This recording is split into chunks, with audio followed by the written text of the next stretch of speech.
perspectives to view one thing as another. This is true for many different things in the JoJo universe. The Pillar Men were a species of vampiric beings that consumed humans. To humans of that time period, they were considered gods. And so they became recorded as the Aztec gods that were studied in the modern era. The same is true for stands, but on a much larger scale. The multitude of things that would appear as psychokinesis, clairvoyance, or any other supernatural ability are in reality a stand working from behind the scenes. Stands have existed for much of human history. The stand meteor first arrived on Earth during the Upper Paleolithic period, about 50,000 years ago. This predates all recorded history. The arrows made from the meteor would start to spread stand abilities throughout the world. The 6 arrows which are known to modern history were rediscovered in Egypt in 1986. The sheer distance between the crash site and these arrows indicates to us that the arrows were widespread during human history. The earliest recorded stand user we know of is Caravanserai, the blacksmith who created the sword which Anubis is bound to. He lived in the 16th century, so there's a gap of many thousands of years in which the arrows could have spread across the earth. Many of the classic myths from various cultures may just be derived from. Hey everyone, I'm the Canadian Lad, and I just watched the second trailer for Avengers Doomsday. Yo, mic check. Mic check. Time to check the mic, cause mic check.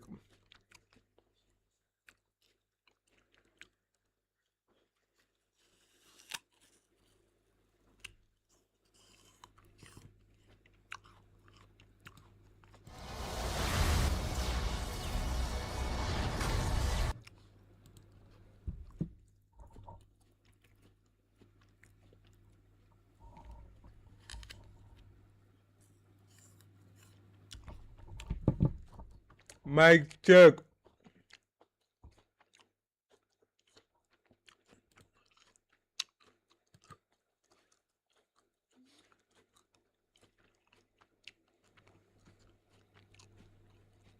Am I forgetting anything?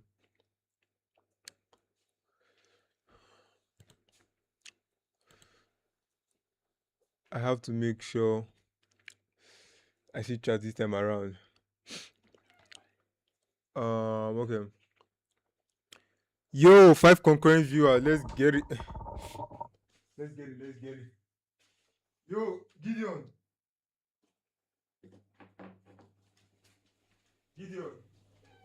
Abeg, come.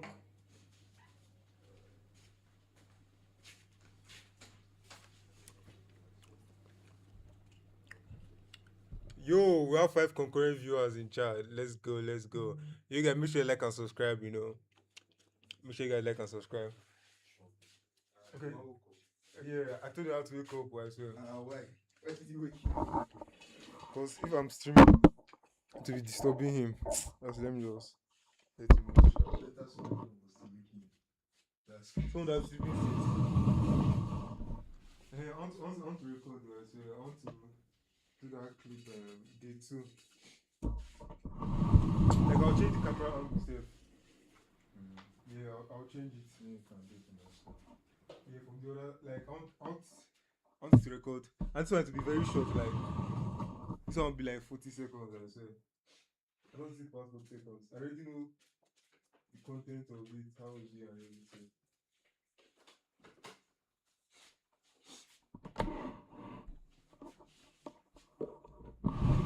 Say what? Hey, what did you do?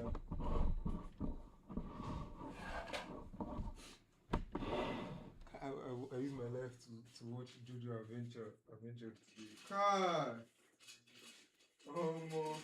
Might sit down to watch it now. Eh? Okay. Take. I don't be so many how to sew. Then.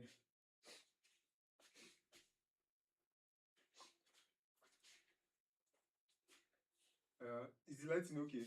Come. No, I've already started streaming myself, I say. I'm telling you. Guy, I don't like cause this thing now. It's my, How did this this one is go? my long ruler. Eh? What are you using this one for? I'm going for the skirt. For the bottom part. Skirt. So, I'm ready. Okay, let me turn. Come closer, like, just like yesterday. Which one is better? Which angle is better? Like this or So how? you're changing the angle now. No, like, I'm talking about when it's on this end. Oh, from here. No, when it's on this end. Okay, when it's Yeah, when when you're I'm. on the machine. Yeah. Okay, so This so one we still just- do yeah. the same thing. Let's Sorry, love guys. video. Video, yeah. If I saw they tell me. 1, 2. The two of them also. Cut the bottom part. Wait, let's do it again. Let's do it. Let's redo. Redo. 1, 2, 3. The two of them also. Also the bottom part. And yeah, let's get it. That was all. That was all. Was that one sharp?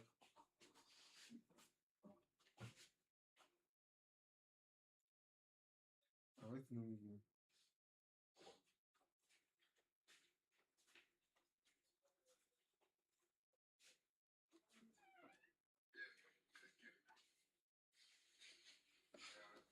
Okay, sharp. Then this one has a measurement, sharp, I swear. Yo, what's good? Yo. I swear niggas are pulling up. Yo, what's up? Make sure you like and subscribe for the stream, you know. Type. Yes, sir. Your Sashki. Why is it not darker as I went for? Jesus Christ. Because I raised the camera up. Let me put it down. There's the camera. Yeah. And then these lights are on. Yeah, it helps, Sha. It helps. Yeah, now it's brighter because of see it's darker now. I don't know, Sha. Maybe I'm doing good. How you doing? Yo. I feel like you should have more lights coming From the back, bar? Yes. Actually, Sha. Turn the plug of this one. I think that one does it use USB? Yes. I think it's USB, bar. So that means Okay. is there free space on my you can move my headset, I'm not using it. Which one? Where is it connected? See it's on top of the PC box. Under the text. The first one, the thicker one. Sit on top of it, not behind it, on top. This one? No, on top of the PC. On top of this PC now? Yeah. See, yeah. Yes, that one, yes, exactly. Is that the front? Yo, thanks for like and sub, man. Appreciate it. If you want to learn how to sew, this is your one-way bus stop. You can pass it from under now. What? I think so. I should collect from there. Let me bring it. Yeah.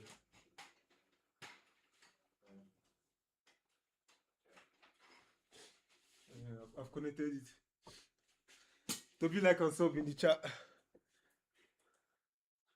Like it's even far safe. Is it going to affect anything? How is it looking? Oh, it's still looking the same. I think it's weak. The light power is weak. Can you increase it? Try and see if you can increase it. Okay, that's the max. China. It's great to see you. Appreciate it. So I have to cut. This one is bright, but we need to plug. Yeah, we need to plug it to yeah. I think this in there. If you can swap it, no wahala. Oh, okay. So yeah, I'm sewing like a mini blouse and stuff. You feel me? So yeah, that's what your boy is trying to do right now, bro. I might just sew this on God, like I might just sew this, man.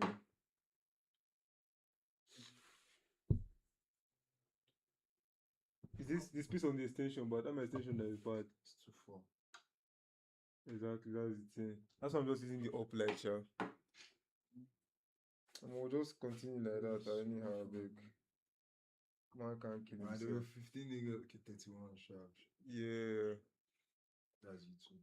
I say YouTube. I say YouTube. That's is why streaming the other as day well. we didn't know that it was. I say people in chat. It was streaming on. I swear to YouTube. God.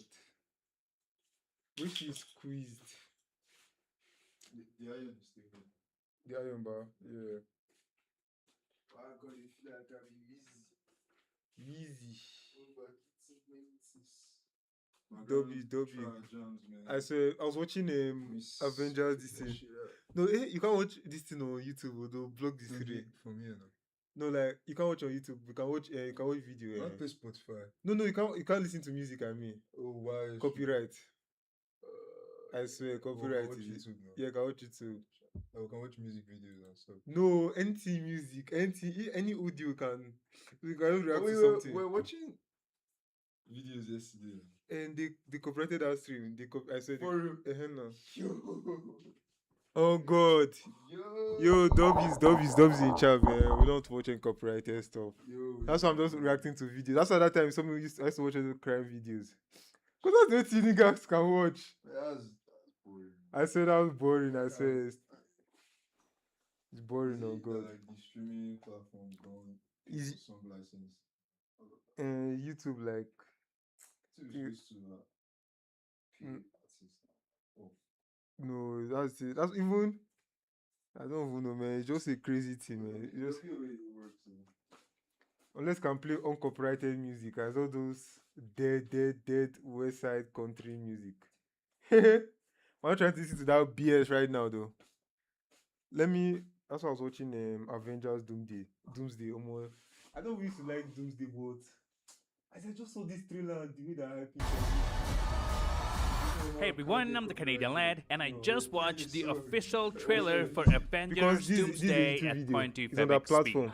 Boy, I've been waiting to say I that swear, for 2 it's years crazy, now, man. and It's found some genuinely incredible hidden details that you probably haven't seen yet. I can't put into words what I was actually feeling while watching the trailer for the first time. Now this breakdown might So now spoil this a is- lot of the this is- movie I've for got you, it so by if you want a myself, clean experience in the theater, I'd suggest you dimension click from away the bottom right part now. of But if that you're is still lovely. here, then let's just jump into it. Number 1. When No, Thor it's goes not up that against message. Dr. Only like Doom with 80 Stonebreaker, Doom stops it with the centimeters. tip of his fingers. We all saw this part, but there's a lot Jesus to unpack Christ. here. Notice when Stonebreaker is That's getting crazy, charged yo. up with lightning, Dr. Doom Yeah, how is good looking that thing now? directly ahead of him. He's not Measure looking at Thor here. 180 Then as Thor gets centimeters. closer, he moves his head and No, looks at like, Thor. In he slow just motion, measure we can cut. actually Measure see cut. Doom moving his head. This implies wherever this fight is taking place, it's not just Thor and Doom alone. Doom is fighting other heroes here as well, and that's why he was looking elsewhere. Otherwise, it wouldn't make sense for Doom to be looking in a completely different direction, while the only opponent here is Thor. Number 2. When Thor launches himself into the air and is about to unleash the full wrath of Stonebreaker, notice Dr. Doom doesn't even move a single inch. I understand that he's powerful, but to not move an inch, not strike up a defensive stance while a literal god like Thor is coming at you, that's just pure nightmare fuel. Even when Thor is practically on top of him, Doom still looks completely unfazed. In the next shot, Doom finally raises 2 fingers and blocks the attack. But if you look carefully, you can actually see a green energy along with Stonebreaker's blue lightning. If I play this at 0.2 speed, notice as soon as Stonebreaker makes contact with Doom's gauntlet, from this angle, we can clearly see that's the moment this green mystical energy begins forming around the impact point. This is definitely Victor Von Doom casting some sort of a spell to stop Stonebreaker. Remember, Stonebreaker was powerful enough to push through the combined energy of all 6 Infinity Stones and bury itself inside Thanos' chest. And yet, Doom stops that exact same weapon with just 2 fingers. And I think the secret lies in the symbol engraved into his gauntlet. Remember the light show Marvel held in China to reveal Dr. Doom? During that presentation, Doom conjured the exact same mystical symbol that we now see on his armor. So this is not an ordinary metal gauntlet. In fact, I predicted this way back in September last year. And notice all the energy coursing through Doom is being channeled through his gauntlet, and the way it's presented makes it feel like more than just an armor. Now let me explain what this symbol really means and how it is connected to stopping Stonebreaker. I believe this symbol is a part of a Latverian runic magic. These ancient spells may have been carved directly into Doom's armor, creating a permanent mystical barrier around his entire body. Keep in mind, Doom is considered one of the most powerful sorcerers in Marvel history, standing alongside characters like Doctor Strange. In Fantastic Four Volume 3, number 67, Doctor Doom sacrificed his childhood love, Valeria, and used her flayed skin to forge a suit of mystical leather armor. He basically made a dark pact where he bound demonic entities, and he used the remains of the woman he once loved to forge an armor powered by black magic. Yeah, I know it sounds crazy. And I think this symbol could be hinting at a similar idea in the MCU. So it doesn't matter what material his gauntlet is made of, what matters is that it is probably enchanted with some mystical spells, which means nothing can practically penetrate Doom's armor, and that'd explain how he's able to stop Stormbreaker using only 2 fingers. Also, if this battle takes place after Thor gains the Odin Force, then this scene becomes even more terrifying, because Doom wouldn't just be stopping a regular Thor. He'd be stopping one of the most powerful versions of Thor we've ever seen. And that brings me to my next detail connected to all of this. Number 3. When Robert Downey Jr. revealed himself as Dr. Doom 2 years ago, there he said, a new mask, same task. New mask. Same task. What can I tell you? I like playing complicated characters. Now, throughout the MCU, we've seen how Tony Stark was obsessed with making a suit of armor around the world in order to protect it from everything evil up there. I see a suit of armor around the world. Sounds like a cold world, Tony. I've seen colder. And here we see a different suit of armor. But this time, it's not for the entire world, it's only for Victor Von Doom himself. Now, if Doom's armor is really this powerful, it may also answer one of the biggest questions surrounding Avengers Secret Wars. How will the Avengers eventually defeat him? They may have to find a way to separate Doom from his armor. But even that wouldn't guarantee victory, because Victor isn't just some brute relying on a powerful suit. If you're nothing without this suit, then you He's probably more intelligent than Tony and Strange combined. So even without the armor, taking him down could still cost hundreds of lives. Number 4. Professor Xavier appears to be witnessing an incursion right outside the X-Mansion. This enormous glowing object in the sky is most likely another Earth moving toward his own universe. But if we go back to the X-Men teaser that was released 6 months ago, notice this bright glow through the window isn't there. While the statue head is still there, the debris is in the same position, almost everything else matches perfectly. Which means the other planet Professor Xavier is watching here probably doesn't remain there for long. This other planet will get destroyed. And if the plot leak is true, that means we might see Tobey Maguire's universe colliding with the X-Men universe, aka Earth 10005. And the X-Men will end up destroying Tobey's universe in order to save their own. Number 5. At this point, almost everyone assumes Thor sees Steve Rogers and says it's not possible. It's not possible. If you notice carefully, when Thor is saying it's not possible, he's breathing very heavily, almost like he has just come out of a fight. But when he offers Steve the hammer, Thor is calm and relaxed, and his breathing has returned to normal. That means the trailer is cleverly edited in a way that is misleading us into believing that Thor is saying this to Steve Rogers upon meeting him again after Endgame. Yes, there's no doubt Thor offers him Mjolnir in order to prove he's the real Steve, but I don't think this line is directed at Steve. Even the way Chris Hemsworth delivers it doesn't sound like Thor simply reacting to an old friend returning. Thor has been alive for over 1,500 years. He has traveled across the universe, met alternate versions of people, and witnessed things far more impossible than Steve Rogers showing up again. So the question is, who is he saying it to then? Well, there's another character standing in the background behind Steve. We can see a little bit of white around the chest, along with some white near the boots. And judging by the height and the overall silhouette, this character matches Johnny Storm almost perfectly. So that is probably Johnny standing behind Steve Rogers. Now, moments before, we also saw Thor stepping out of this ship alongside the Fantastic Four. So here's what I think is happening here. This ship belongs to the Fantastic Four. Steve was already on board since he has been living on Earth 828 for quite some time now, thanks to Loki, who may have placed Steve, Peggy, and their children there to protect timelines. Steve and the Fantastic Four then prepare to travel to Earth 616, and that's where Thor joins them. And this is where he reunites with Steve for the first time since Endgame. Naturally, Thor would be suspicious, so he offers Steve Mjolnir as a test. And then Steve and the Fantastic Four reveal something much bigger to Thor. And that revelation is what causes Thor to say, It's not possible. Also, notice these two red lights flashing in the background might indicate the ship has just been hit by something or passed through some serious turbulence. So Thor may have actually forced his way onto this ship, which would explain why he's out of breath at the beginning. But it still doesn't explain why he says it's not possible. Maybe Steve reveals to him that Loki is alive and has become the god of stories, something Thor would have a hard time believing. Or Thor may not be speaking to Steve at all, as I've established already that there are other people in this ship as well. Now I'm definitely reaching with this next theory, but hear me out. What if Thor says it's not possible after Dr. Doom removes his mask and reveals Tony Stark's face? Then this reaction would make a lot more sense. But then why would Victor be traveling with them on this ship? Well, there's a strong chance Doom initially presents himself as an ally, so he could already be working with the heroes at this point. And what better way to gain Steve Rogers and Thor's trust than revealing a face that looks exactly like their dead best friend? So Victor may deliberately use Tony Stark's face to manipulate Steve and the others, earning their trust while secretly moving forward with his own plan.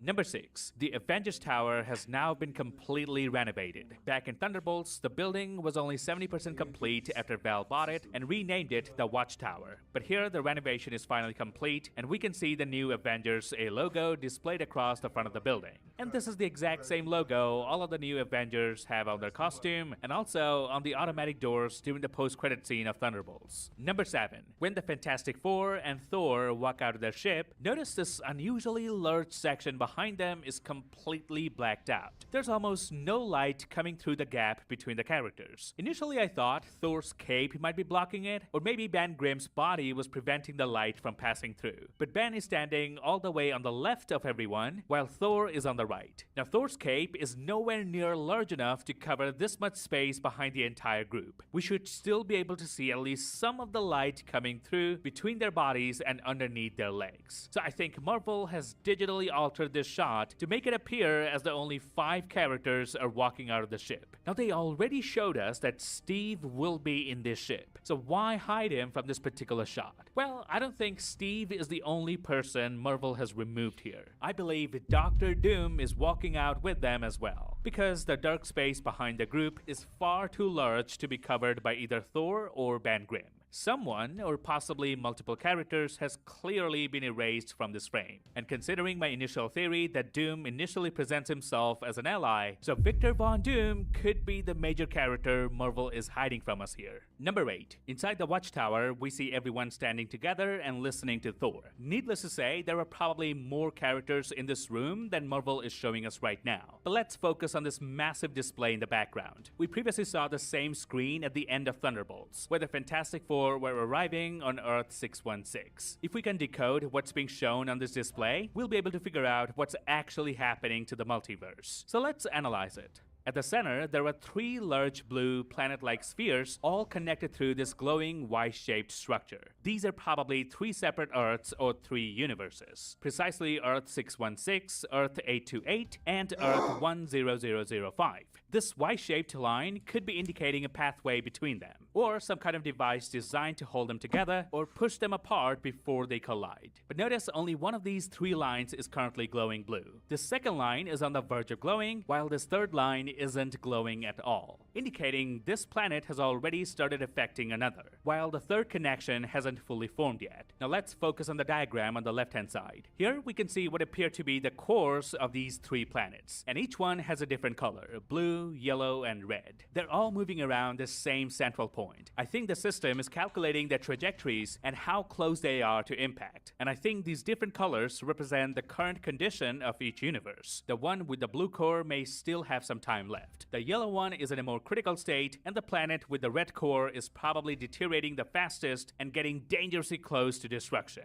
Now yes, the full incursion will not happen until all 3 realities collide with one another, but these colors could be showing us which universe is breaking down first. So if they had to choose which realities to save, blue would probably be their first priority, followed by yellow. Because if you can manage to save just 2 planets, the third one gets saved by default by having no other planets to collide with. And this countdown directly underneath the diagram supports what I'm saying. This entire team is essentially counting down to their own doomsday. Then on the right-hand side, we once again see 3 separate orb-like structures, this time colored blue, green, and red. So this entire display is showing us 3 different universes caught within the same incursion chain. It shows their positions, their current conditions, the time they have left, and possibly even a way to separate them before the collision happens. But what's interesting is that the screen isn't showing 2 universes heading toward one another. It shows 3. If a collision between 2 universes can cause this much destruction, imagine what happens when 3 of them crash into each other at the same time.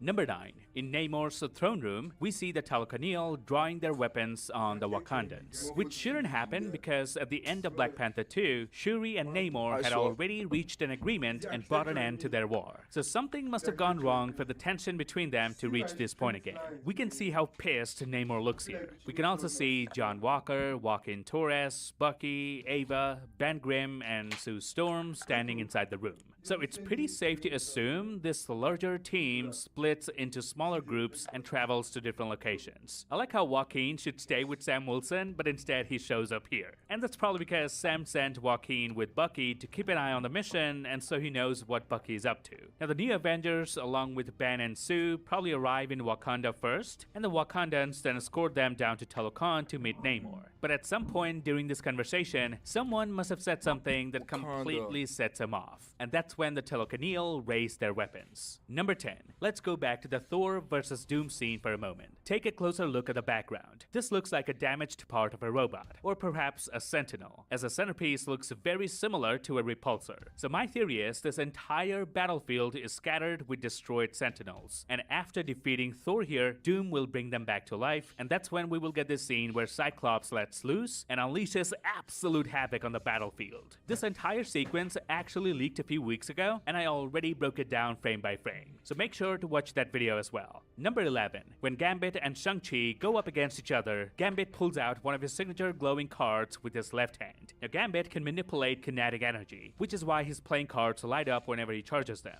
But notice, even before the card becomes visible, we see a purple glow forming around his left hand ever so slightly. Normally, Channing Tatum uses real playing cards on set, and the VFX team just adds the visual effects. But in this particular shot, I think the card itself was added entirely through CGI. That's why kudos to the VFX team, who made sure to add this subtle purple light reflecting across his fingers, before we as the audience can actually see the card. If Marvel hadn't paid attention to this, 99% of people wouldn't even notice. But it's an Avengers film. The CGI has to be top-notch, and this proves it. It reminds me of Avengers Endgame, where they had to CGI a pencil into Smart Hulk's enormous hand because his fingers were simply too big to press the buttons properly. Number 12. Loki's TVA badge has a multiversal world tree, aka Idrisil, on the back. We know Loki has become the god of stories at the end of Loki Season 2. He took his place at the end of time, where he now sits alone, physically holding the entire multiverse together. But in this trailer, he seems to be back on Earth again. So either this scene takes place before he becomes the god of stories, or Loki has somehow found a way to create another version of himself and send that version back to Earth. And notice he's also wearing the same coat from Season 2, Episode 5, where he finally learned how to control his time slipping. If you don't remember time slipping, well, it's basically Loki's power to travel to any point in time he wants. But the question is, where is he? Take a closer look at the background. The curtains and the overall surroundings look very similar to Steve Rogers' house from the first teaser. So the plot leak may actually be right. Loki could be visiting Steve to warn him that he, Peggy, and their children might all cause an incursion,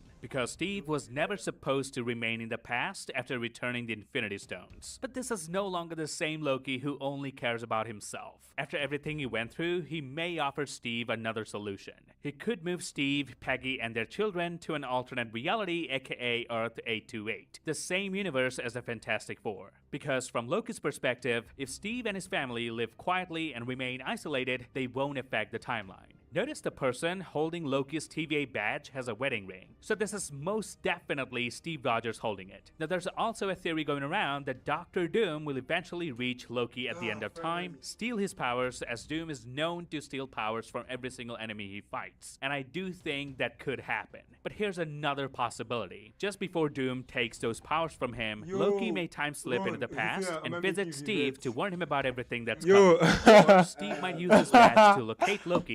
Making you red, but I'm practicing my sewing skills. I didn't even know you sent a message. Doom is not on their side. Number Why 13. do you, man? It's In been a this while. scene, we see Reed Richards in the X Mansion, stretching his arm across sweating and already. stopping Captain America from moving forward. But Yelena ducks underneath his arm and continues anyway. There's Shang-Chi standing at the Bro, back as this well. is And for too a few weak. frames, Herbie appears beside just them weak. with an That's the upgraded thing. design. But why would Reed bring Herbie along if their only mission was to have a conversation swear, with the it's X-Men? called nearly Considering where kill they you. are, I think they could be planning to use Professor Xavier Cerebro. Herbie may be there to connect with Cerebro's technology, analyze its data, and help Reed locate someone across the multiverse. Also, Reed, Sam, Shang-Chi, and Yelena are the exact characters missing from the Wakanda and the Talokan scenes. So we can now safely assume the heroes split into two separate teams. One group travels to Talokan, while this team heads to Earth 1005 at the X Mansion. But strangely, Johnny Storm is missing from most of these scenes, and I think there's a reason behind it. One of the only close-ups we get of Johnny Storm is this one, where he's holding someone and closes his eyes. And this big glow in the background also looks like an incursion. So my theory is, this is Franklin Richards, his nephew, Johnny's holding here. Dr. Doom might have held them hostage someplace far away, and that's what Reed and everyone is trying to locate. I don't know, for some reason, I think this shot might be from the third act of the film, because Johnny is the only one shown with battle scars on his face. Now, in 2015 Secret Wars comics, the one this movie is based on, there, Dr. Doom transforms Johnny Storm into the literal blazing sun of Battleworld. So we might be looking at something like that. Number 14. When Mystique transforms into Yelena and we see two identical Yelenas fighting each other, there's a neat little detail here. Notice the Yelena on the right looks far more menacing and completely in control, while this one looks to be in pain and showing some emotions. So even though they both were played by Florence Pugh in this scene, her performance still makes it clear which one is the real Yelena and which one is Mystique. She was already incredible in Thunderbolts, and looks like she's bringing that same level of performance into Doomsday. Number 15.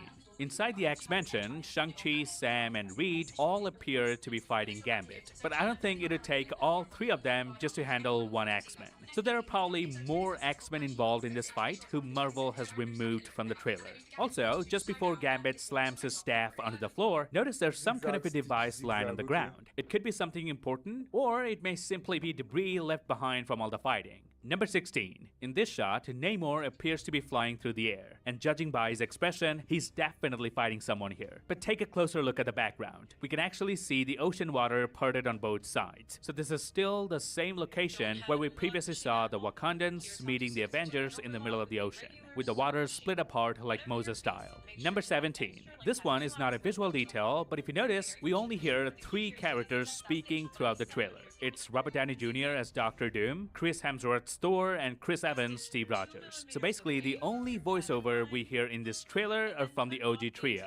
Number 18. Inside the Watchtower, we can see Bob, aka the Sentry, sitting in his pajamas and white socks, barely visible in the frame. If you think about it, he's probably the most powerful being in that room, and he's just casually sitting there all the way to the left. Number 19. The mask Dr. Doom wears in this trailer does not match the one he's holding in the post-credit scene of the Fantastic Four First Steps. This new mask looks much more refined and far more aggressive, while the mask from Fantastic Four looked slightly less intimidating and had a design like the Latverian witches they revealed at Comic-Con. So there are two possibilities here. Either Victor will forge an entirely new mask at some point during the movie, or the mask we saw in Fantastic Four was only meant to hide his identity. Once everyone finds out about the true nature of Dr. Doom, that's when he puts on the real mask we see in this trailer. Number 20. In the official poster for the film, Victor Von Doom is wearing his signature green cloak, holding his metal mask, and standing before this enormous Latverian mural. At the top of this mural is a woman and her son, who have seemingly died and ascended with the angels. Now, it is possible that this pair in question are Doom's wife and son, which would explain why Victor is standing here without his mask. Also, I like how this entire poster has been designed almost like a medieval church altarpiece. You have this image of heaven at the top, while Doom stands below with his head bowed, almost as if he's praying or asking for forgiveness. It presents him as this tragic, almost religious figure instead of a pure villain.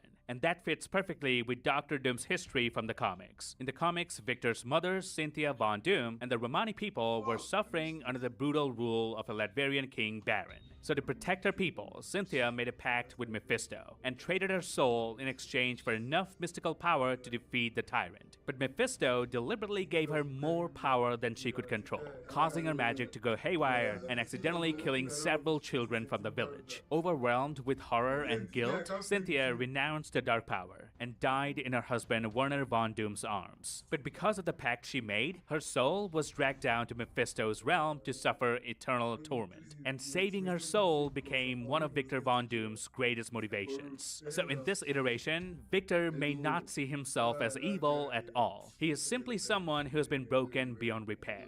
He has suffered so much that in his own mind, he has already forgiven himself for every terrible thing he's about to do. Now in the film, however, the Russo brothers might switch this to being Doom's wife and son instead. Perhaps in the quest of conquering the world, Doom accidentally got his own wife and son killed. And that's it. This would be my breakdown of the official trailer for Avengers Doomsday at 0.2 fabric speed. I'm so hyped for this film, I cannot even explain it in words. I love Robert Downey Jr.'s take on Doom's Latvian accent. I love how when he speaks as Doom, it truly feels like a different character from Tony Stark. If you make someone listen to Tony's voice and now Victor Von Doom's voice, they probably won't be able to tell both characters are played by Robert Downey Jr. I'll admit, I was slightly worried that after playing Tony so effortlessly for all these years, some of that personality might accidentally carry over into Doctor Doom. But no, this is Robert Downey Jr. we're talking about, one of the finest actors Hollywood has ever produced. And according to the cast and crew, RDJ is involved in the making of this film in almost every department. He's overseeing the writing, the editing, basically everything. Now let me know your favorite detail from the trailer and comment down below if you think I missed any hidden detail or Easter egg. If you like this video, then please give me a thumbs up, grab the subscribe button and turn notifications on. Okay, bye now.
Jesus. My Indian street food, man. Fuck. I said Indian, bro. See, yeah.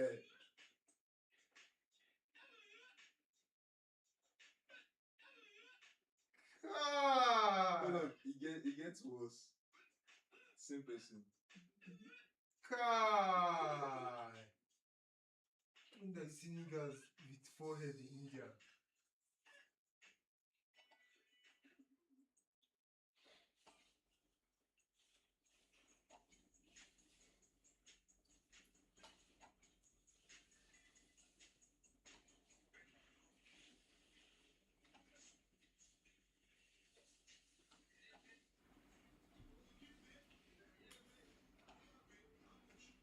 Who's that cat left you?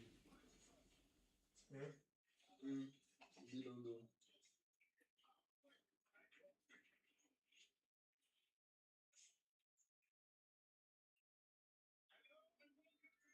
The guy no come go here since they me and go there. See they give the guy but one lady on street start the bed. So when I said I wish they never took back slavery. Jesus. Jesus. Guy! I wanted to run mad. I said I wanted to run mad.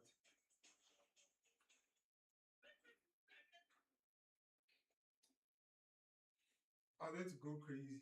Like go crazy.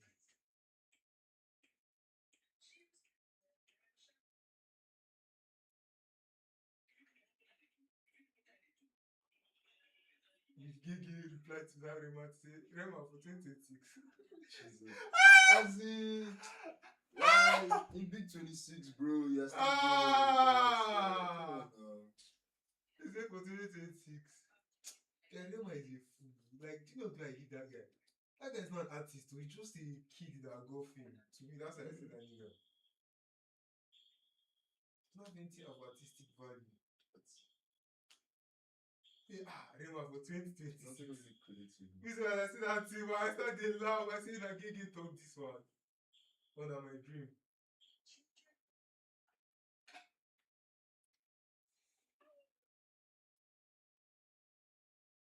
Remember that time we used to go to the gym church, guy?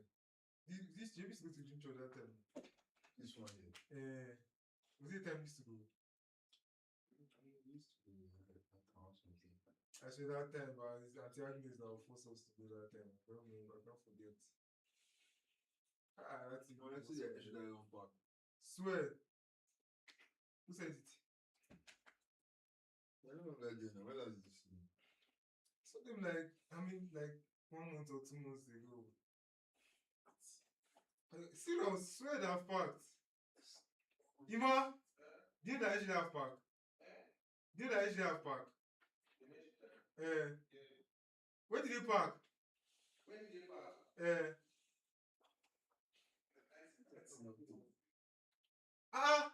So it's only me that don't know. Swear. Where did you park to? Kuje? Kuje. How do you know, Seth?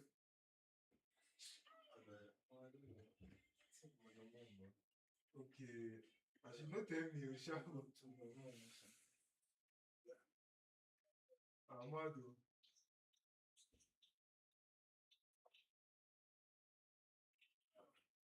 Messi Machada. All I see his numbers. It's cross at does he still vlog? Does he still vlog? Vlog. I mean, he does, but he does not post them like. I don't know, man. That guy was good at the video.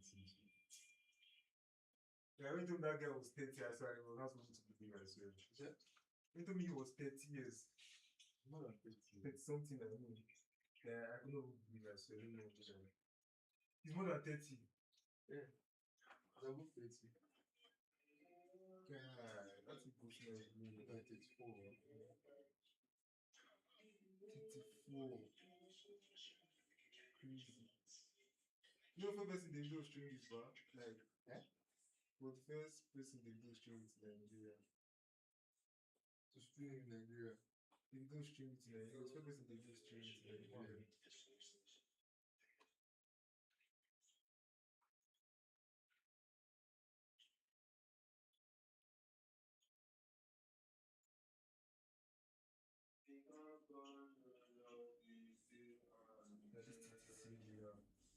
You don't know your first they do stream it. You don't know your first person they do stream it. I didn't know that. Cross Antino was first person Davido streamed it. Oh, Davido. Yeah. Oh. I didn't watch. Yeah, Davido. That's Davido. No, I was watching the Cross Antino stream that time. Like, again, I announced that like Davido. I said, yeah, can't get Davido for the stream. There's one point the Enzo posted the farms the guy. He's down. Like, look at this fucking nigga now. Enzo. It's one of the ground nigga that's called Enzo, bro. There's one guy else with this Enzo. Who? He's a rapper. Which Enzo? Enzo streamer. The rapper is this Enzo. Which rapper have you that? Is it Nigerian?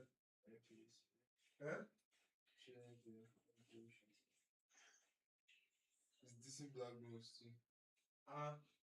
Is he underground Nigerian guy? I don't know what he's doing.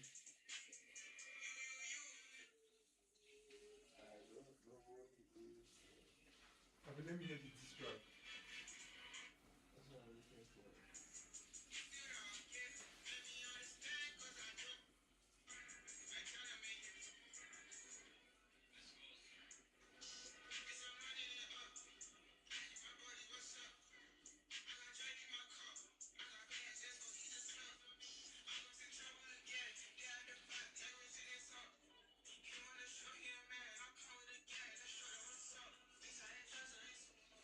the Enzo this? Wait, so you said, bitch, I ain't trash, I ain't no side. No side, no. This no side. It's another background rap.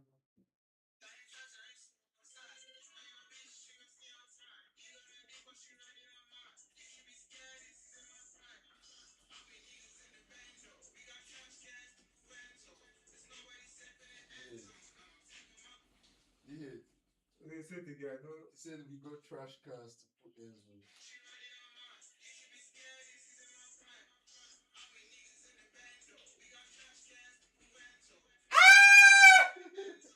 I knew against each other. Tear my brain! Guy, I'm crazy. I'm running mad. Hey, video see. You are sharp now. This is sketch nonsense. I swear I don't cut out my find out. You did the video for this one. Yeah. Show like I've cut it.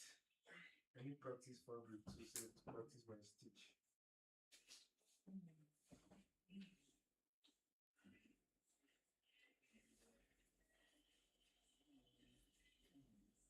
Messi Magella. Wait, why did this Enzo from nowhere? Oh, this is fact. You got trash cans to put Enzo. God, that's it was my brain.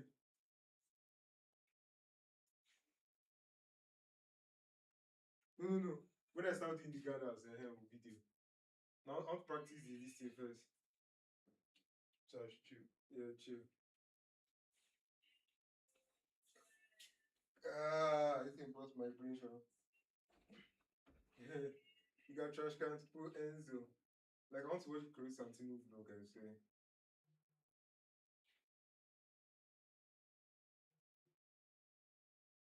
That's the okay, nice one. Yeah. That's the nice one. Yeah, try this one now. You got trash to put Enzo. You got trash cans to put Enzo. Yeah, that's it. Tear my brain, sha. Ah.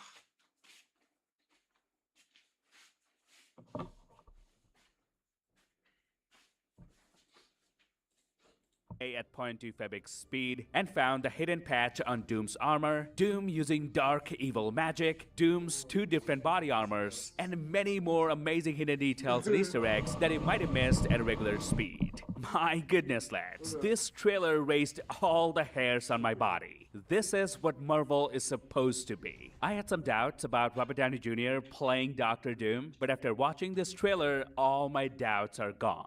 This should have been the first official trailer for Doomsday. Robert Downey Jr.'s accent as Dr. Doom, the sheer presence he has whenever he's on screen, Thor going back to the Shakespearean style of dialogue, and Reed losing his temper at Victor. Lads, this trailer has it all. Now in this video, I'm gonna go frame by frame and dissect each and every scene from the trailer, break down what every scene could mean, and show you all the hidden details and Easter eggs that you probably haven't noticed yet. But lads, please give me just 98 seconds of your time to thank today's sponsor, Marvel Strike Force. As Spider-Man Brand New Day is finally here, what if you could jump straight into that world right now? What if you could play as Spider-Man or the Hulk? And that's where today's sponsor, Marvel Strike Force, comes in.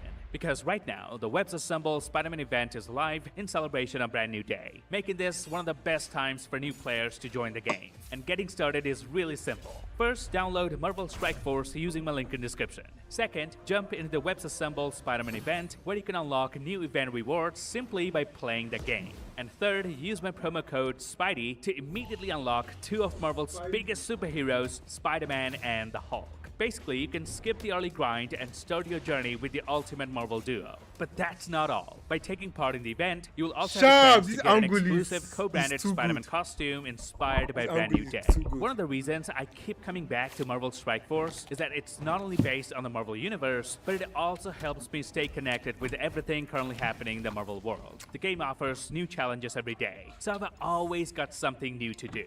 And what can I even say about the graphics? I play it on my iPhone, but honestly, sometimes it feels like I'm playing a proper PC game. You can also purchase power ores like I did, which can massively help you upgrade your squad. Now remember, the Webs Assembled Spider-Man event is only available for a limited time. So if you've been thinking about trying Marvel Strike Force, now is the perfect moment to get a fresh start, skip the grind, and begin with the Ultimate Duo. Download Marvel Strike Force using my link in description, and use promo code SPIDEY to unlock Spider-Man, Hulk, and many more bonus Hopefully it rewards works. during the Webs Assembled Spider-Man event. Alright, now let's get back to the video. The trailer opens with a voiceover from Vanessa Kirby's Sue Storm describing Victor Von Doom. On screen, we're shown Doom's in the nigga Latvian boy is castle, this? where Victor is sitting alone on his throne. Remember This that time niggas was entire spamming room is nigga built boy? around symmetry. The throne in Okay, the center, was in towering school, was stained in- glass, windows behind it, Do you and remember that matching video- light video? fixtures on either side. Notice One the guy golden said, sunlight that's coming through the window characteristics. gets overtaken by I Victor said, Von "Nigga Doom's boy." green energy, and it transforms into this green light. The way he just sits there, slightly hunched forward, staring directly at us, it's a terrifyingly Imagine a beautiful nigga shot. boy. Now on the floor, we see 3 circles that are glowing with some sort of mystical green energy. One is flowing clockwise, the other is flowing anti-clockwise, and the one in the center is flowing clockwise again. But more importantly, if you notice the 2 torchieres on both sides, we can see identical symbols on both of them. And similar symbols can be seen on the floor as well. I believe these symbols are Latvian runic magic. And my theory is this is probably Victor Von Doom casting some sort of a spell, which is why the floor is glowing with this green energy. So right from the get-go, the trailer is showing us that Victor Von Doom might be a master of the mystic arts, aka the Sorcerer Supreme in his universe. The screen cuts to black, and we see the Marvel Studios logo, now incorporating the green theme based on Doctor Doom. But notice when the trailer cuts to black, the transition sound effect sounds a lot like someone saying Doom, except the audio has been heavily distorted. We keep hearing this sound effect throughout the trailer. It's kind of preparing us for what is about to come. We hear Sue Storm saying Victor was always the smartest guy in every room.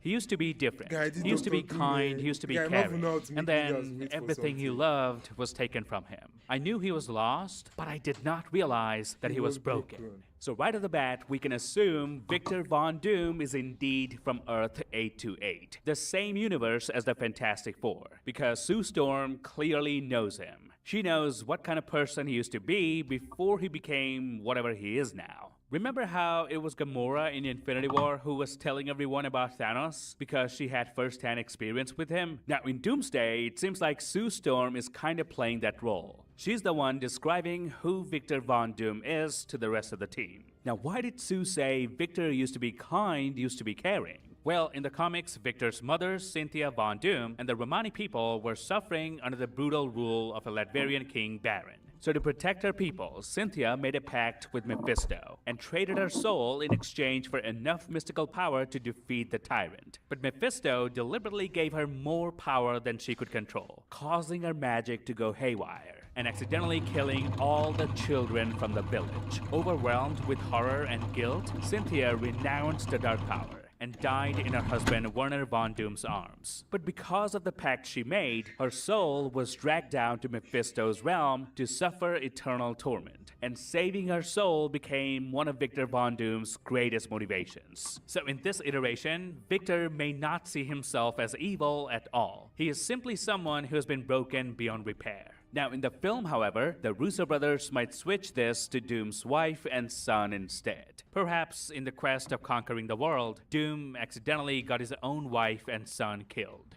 So based on what Sue is saying here, it seems like the Russos are going into a direction where the character of Victor Von Doom will have many layers. And that's what the Russos do so well. Think about how calmly Thanos was explaining to Gamora why he wants to eliminate half the universe. They didn't make Thanos an outright killer. They gave him reasons to be the way he was. And I think we're about to see something similar for Doctor Doom as well. By the end of the film, we might see that he has a point too.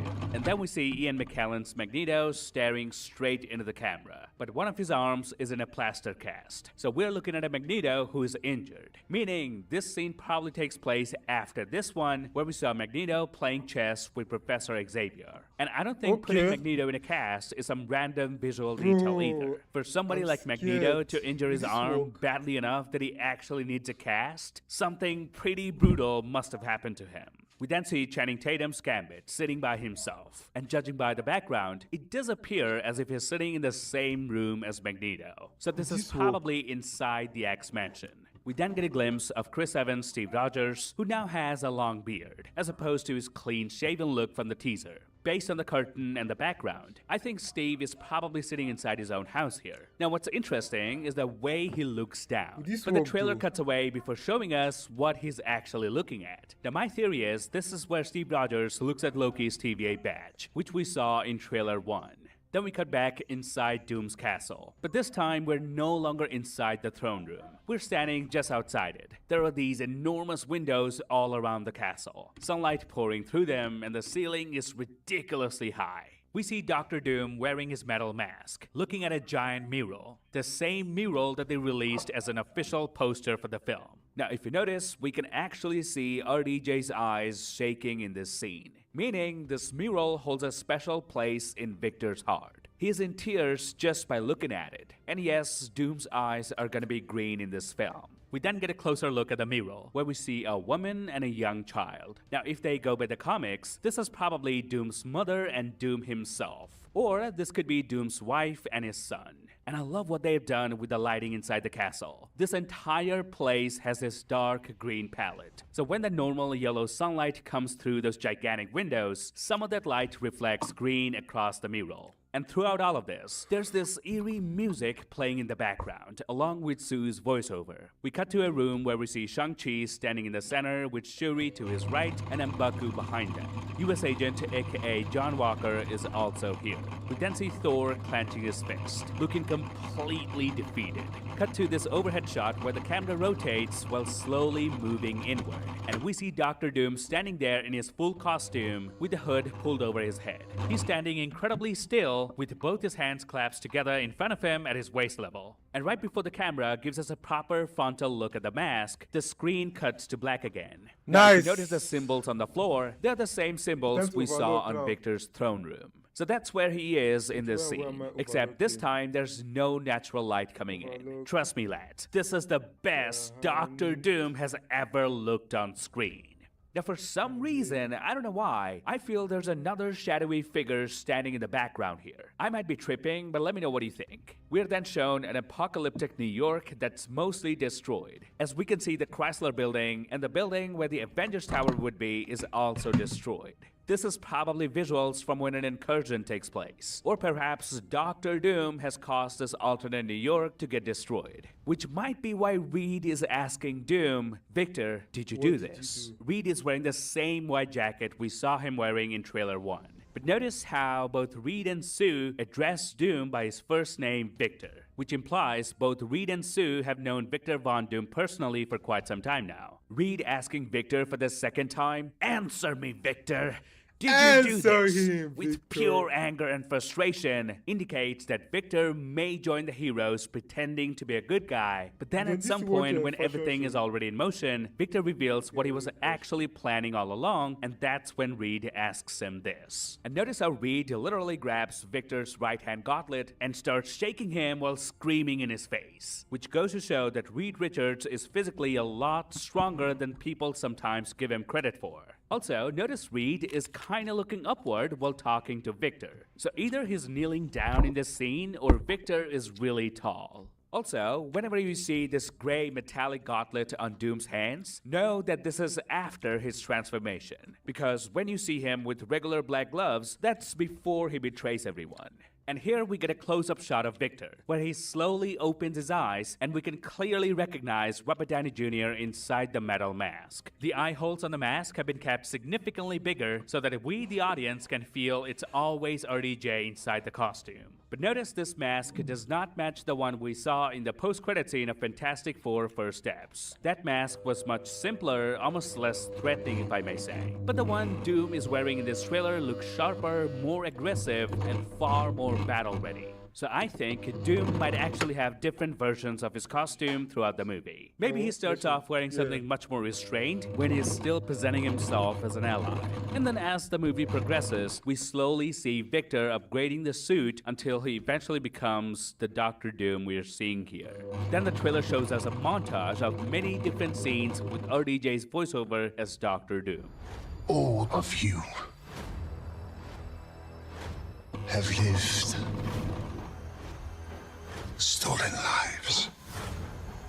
But now you must give them back. We see Scott Lang with his daughter Cassie, which is the same shot from trailer 1. Johnny Storm hugging Franklin Richards, but now we get the front view angle. A quick shot of Patrick Stewart's Professor X, and another shot of Magneto wearing his comic-accurate helmet. And then we see Steve Rogers and Thor with their children. You notice when Dr. Doom says, "All of you have lived stolen lives, but now you must give them back." That's when we're shown Steve and Thor's child on the screen, which, if you think about it, has a deeper meaning. Thor's daughter, Love, is actually the biological daughter of Gore the God Butcher, who had died and then resurrected by the end of Love and Thunder, literally from eternity. And Steve's son is not even supposed to be born, because Steve was never supposed to stay in the past. So both their children are indeed living stolen lives. And Doom saying, "You must give them back," tells me that Doom will go after the children of Thor and Steve Rogers. We get two brand new shots, one with Shuri in the middle with Ava, aka the Ghost, and Joaquin Torres, aka the Falcon, standing behind her. Then this shot of James Marsden's Cyclops. There's fire everywhere. Massive sentinels are walking through the battlefield around him. He's still wearing his visor though, and he looks completely wounded, with blood running down from his right eye. So judging by how wounded Scott is, combined with all these sentinels behind him, I think this scene takes place right before he completely loses it and unleashes his optic blast on the battlefield. And this is where Dr. Doom comes flying in and lands straight on his knees. If you notice, Victor doesn't do the usual superhero landing where they smash one hand onto the ground. Instead, Doom lands on his knees with one arm resting over his leg, which makes him look even more terrifying. So in a way, we can call this the super villain landing. Now, judging by the design of this building, this definitely looks like one of those retro-futuristic structures from the Fantastic Four universe. And Doom comes flying out of it by smashing straight through the glass window. Now, if you watch this scene at 0.2 Febic speed, notice when Victor jumps out of the building, he still looks completely normal. We can clearly see his body and his armor. But within a fraction of a second, his entire body suddenly gets engulfed by this black and green energy. It almost looks like Victor transforms into some kind of black smoke or liquid-like form while he's flying. And I think this might be our first major visual clue that Doom is harnessing some form of dark or evil magic. Because we already know Victor's magic is represented by green. So where is all this black coming from? Think about Wanda. When she became consumed by grief and started using spells from the Darkhold, we literally saw the corruption spreading across our fingers and turning them black. But with Doom, it's not just his hands. His entire body gets consumed by this black energy. So yeah, I really think Victor is tapping into some kind of forbidden magic here. And the more power he uses, the more that magic could be corrupting him. But there's another strange detail in this shot. Notice this tiny device flying right beside Victor as he comes out of the building. It's basically following him through the air. Now what could this be? When he lands, we don't see it anymore. So Marvel is probably hiding it from the trailer. Whatever it is, I think it must be very important. This could be the entire reason Victor went inside the building in the first place. Maybe Doom broke in there specifically to retrieve this device. Now earlier I said Dr. Doom could go through multiple costume upgrades throughout the movie. This scene basically confirms it. His armor here doesn't match the one he's wearing in his throne room. Neither does the mask. This suit only has one chest plate, whereas his other suit has two.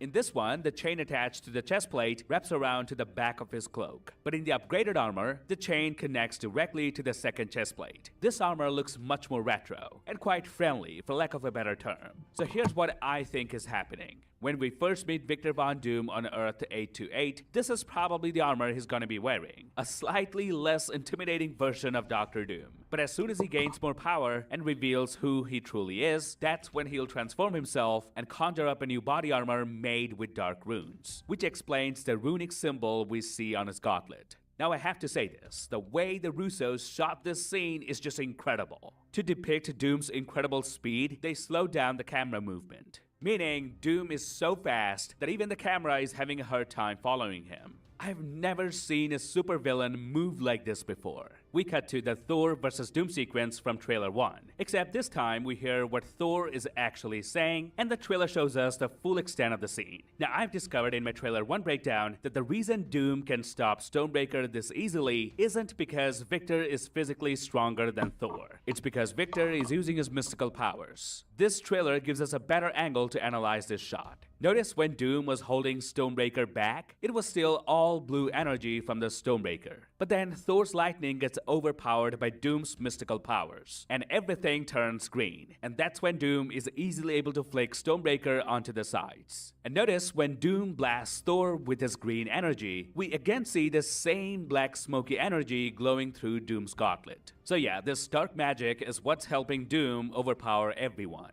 Also, notice this patch of cloth on Doom's left arm. For someone who looks so perfect from top to bottom, this is the only piece in his suit that doesn't seem like it belongs there. So my theory is this could be a piece of cloth that is really sentimental to Victor. Perhaps it's a reminder of his mother, his wife, or son. And then we get the money shot of the trailer, where Dr. Doom literally resurrects the Sentinels back to life using his green mystical energy. So I'm guessing all the earlier shots of Cyclops where we saw the Sentinels walking behind him actually happen after Doom has already resurrected them. And as these Sentinels rise, Doom responds to Thor, Hell answers to me. For I am Doom. The way Doom slowly turns toward the camera, levitating in the air with both of his arms spread wide open, this has to be one of the coolest villain shots Marvel has ever put on screen. And look at the Sentinels standing behind him. These things are enormous. We have never seen Sentinels at this scale in any of the previous X-Men movies. These robots are so massive that they completely dwarfs every other one we've seen before. But the question is, why were all these dead Sentinel bodies lying around on this battlefield in the first place? My theory is that the X-Men defeated these machines a long time ago. But since their Earth has been constantly dealing with incursions and one catastrophe after another, maybe they simply never had the chance to remove them. They've just been lying there ever since. So when Doom arrives on this Earth, he realizes he already has an army waiting for him. He resurrects these same dead Sentinels, taking control of them, and judging by their size and appearance, possibly even enhances them with his own mystical power. And the way Doom spreads his spells through the movement of his fingers or any body part, I wouldn't be surprised if we learn that he's some sort of a sorcerer supreme of his universe. I also like the detail that as soon as the Sentinels are being controlled by Doom, their eyes appear green. And this is where we get the final title card, Avengers Doomsday. My goodness, lads, what a fucking trailer. This should have been our first official look at Avengers Doomsday. Robert Downey Jr. and the Russo brothers absolutely cooked with this one. I've watched this trailer so many times at this point, I lost count. And I'm pretty sure anyone who still had even the slightest of doubts about this movie or about RDJ playing Dr. Doom probably feels very differently after watching this trailer. Lads, I've worked relentlessly to get this video made as fast as I can. So if you think I managed to show you even a few hidden details that you completely missed before, please give this video a thumbs up. And of course, special thanks to Marvel Strike Force for sponsoring this video. Check it out at the links below, or use my QR code to get a fresh start in honor of Spider-Man Brand New Day. You can use the promo code SPIDEY to get Spider-Man, Hulk, and more rewards to build a stronger squad from day one. Grab the subscribe button if you haven't already, and turn notifications on. I'll see you lads in the next one.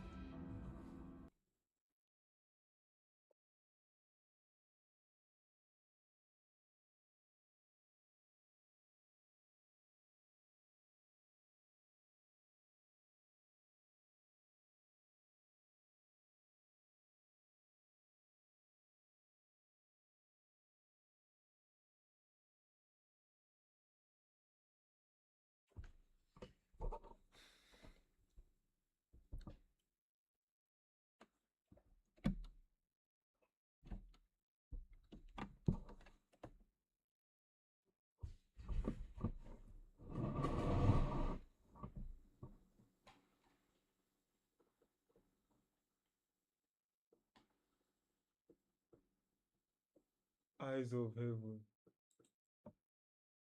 fuck?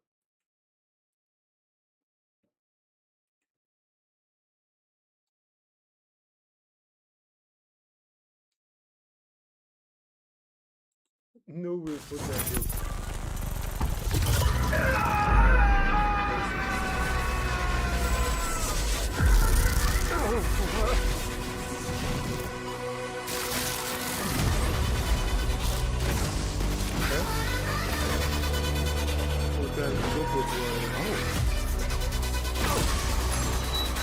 No.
Hey guys.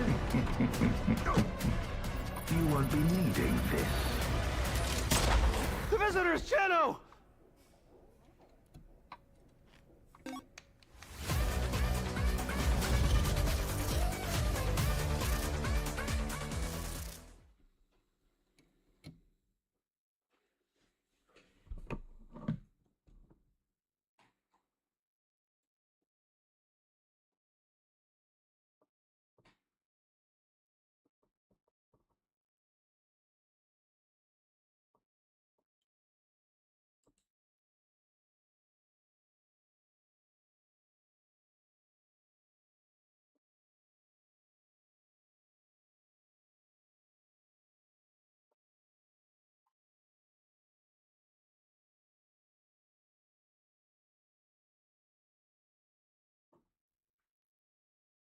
Jojo found before the anime were built.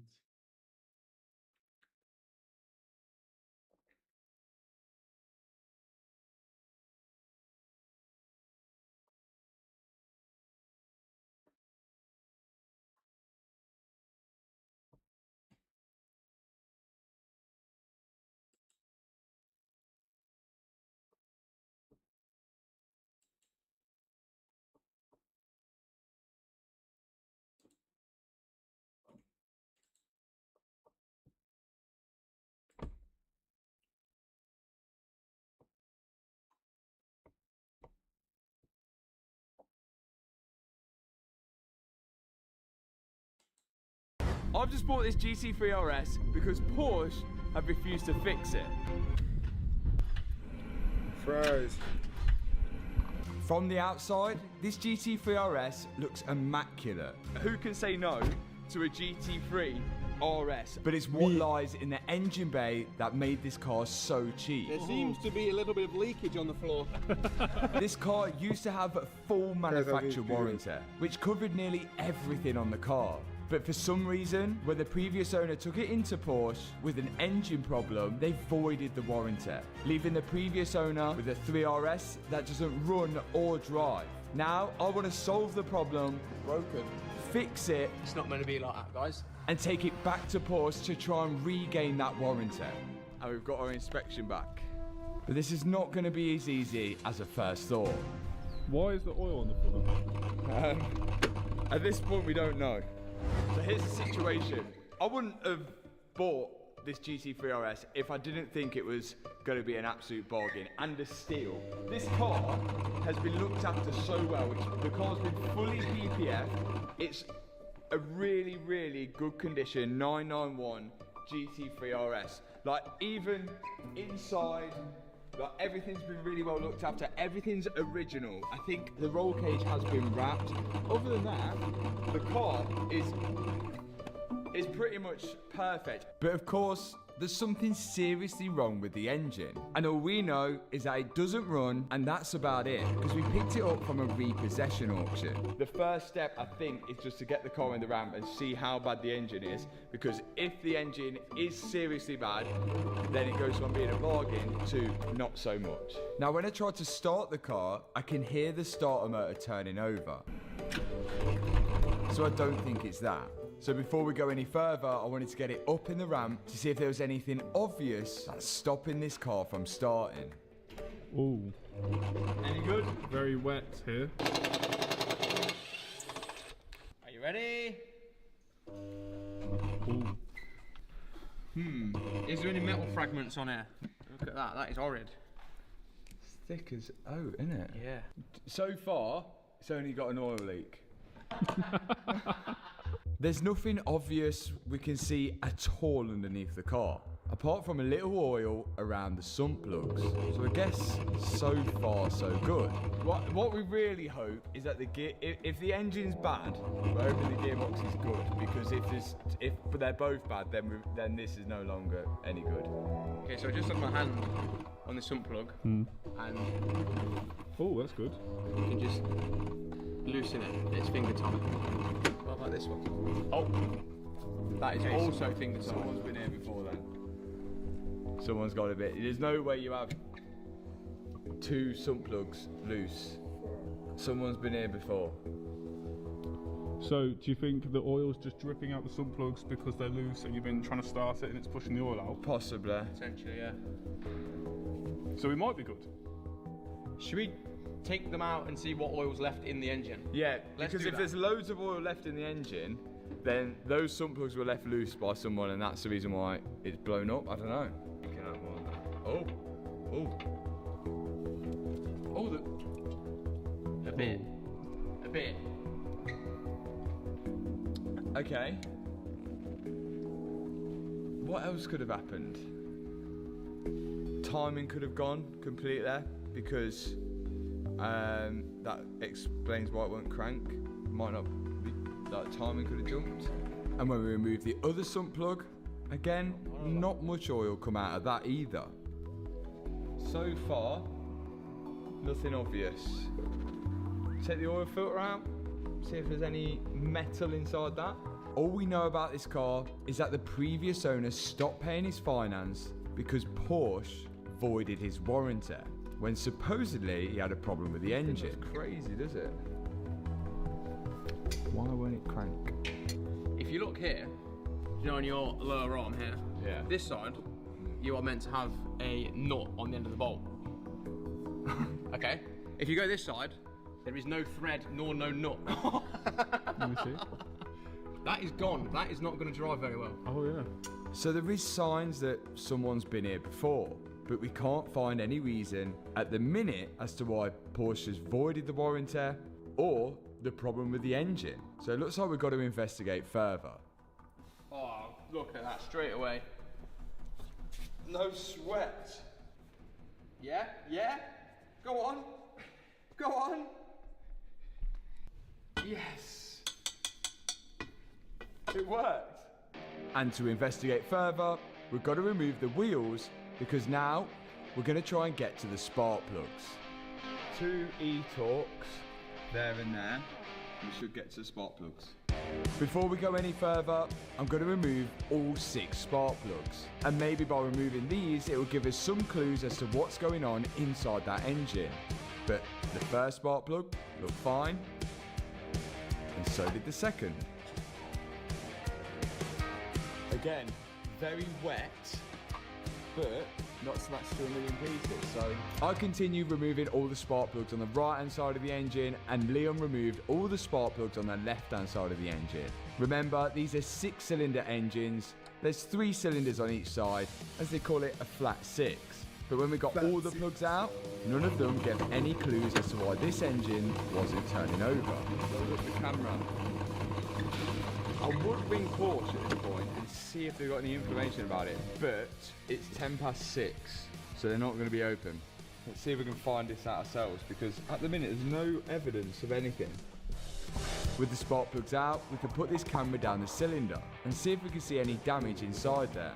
But again, on each cylinder on the right hand side of the engine, it all looked pretty good. Nothing really untoward. But what about the left side? It looks like a little bit of oil maybe going past the piston ring. Well, yeah, right, okay, the only thing I can think then is put oil in it, put a battery on it, crank it with no spark plugs in and see if it'll turn. Yeah. Because then there's no compression or anything. And if it don't turn then, big problem. Then there's a big problem, yeah. So the sump plugs are going back in, and then we're going to put some oil in the engine. And next time when we turn over the engine, because there's no spark plugs in there, there should be no compressions. So it should be easier to turn it over. So we're bringing the car down, and now time to add oil. 7.5 litres. Now, if we pour this in and it starts coming out, then we know we've got a problem. The car takes 7.5 litres, and we're going to pour that in now. And maybe after we pour this oil in, we'll find out the reason why it barely had any in it in the first place. But looking underneath, there was no leaks. So, are we expecting now for it to crank completely fine? If it cranks now completely fine, we need it. I'm going to put a battery on it. Then I might put the spark plugs back in and try it again. New battery, guys, and look, I got a genuine one, because if it's not genuine and we try and get our Porsche approved repair on this and Porsche warranty, we're going to fail because we've not got a genuine battery, and they do check that. So I got a genuine one. It's only 95 quid. All right.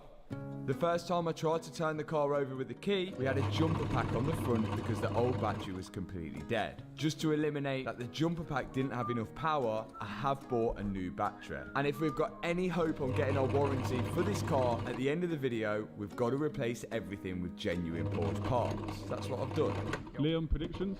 I think it's going to crank and it's going to sound good, and then we're going to put spark plugs back in, coil packs back in, crank it again, and it's going to start. That confident? That confident. What do you think, Matt? I honestly have no idea, but I do looking think it's too going to crank. sexy to do. There's nothing in there suggesting it shouldn't crank, unless the timing's out. Or because there was no oil, it's seized up a little bit. Whatever, let's try it. So, no spark plugs are in it. New batteries on from Porsche. Let's see what we get.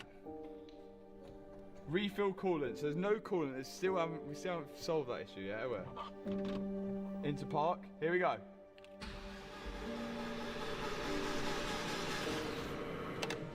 You're joking. There's no way. That cranked really good. There's no way it's just a battery. Did anything come out? No, do it again. The engine actually turned over. There's no leaks. Yeah, that's good. Oh no, there's no way. That's so good. If I've got the ball yet? Nah, there's no way. It's too good to be true. If we put those plugs back in, there's still the issue of there was loose sump plugs and no coolant. That's still, it ain't gonna be just plugs. But that crank's way good. That was smooth. Could it literally have just been a dead battery? Surely not. Telling you, Can't believe we're it. putting it back in and it's going to start. 100%. I honestly was expecting a hole in the block. That's what I was expecting. Yeah, this is odd so far, isn't it? So with there being nothing obvious, I was just going to clean up the spark plugs that we've just took out and then put them back in and try it again. Right, original plugs going back in. And now I'm going to put the spark plugs in this side. There's got to have been a reason why this car was so cheap and why Porsche voided the warranty. But there is a chance I could have got very lucky. If this starts up and runs really good, then I'll buy everyone dinner. You hungry? Nando's. I'm in. Yeah, sure. Does it feel? What, you in it?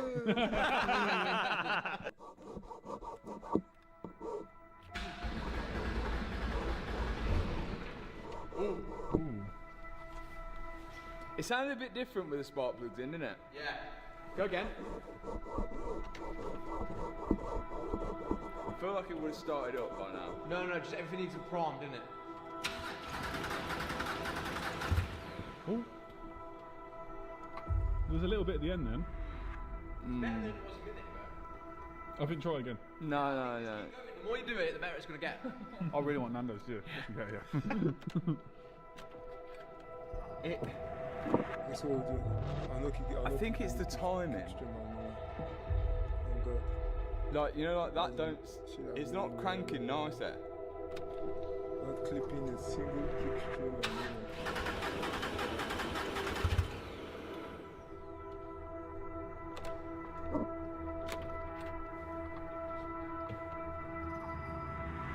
It definitely don't sound like it's cranking good.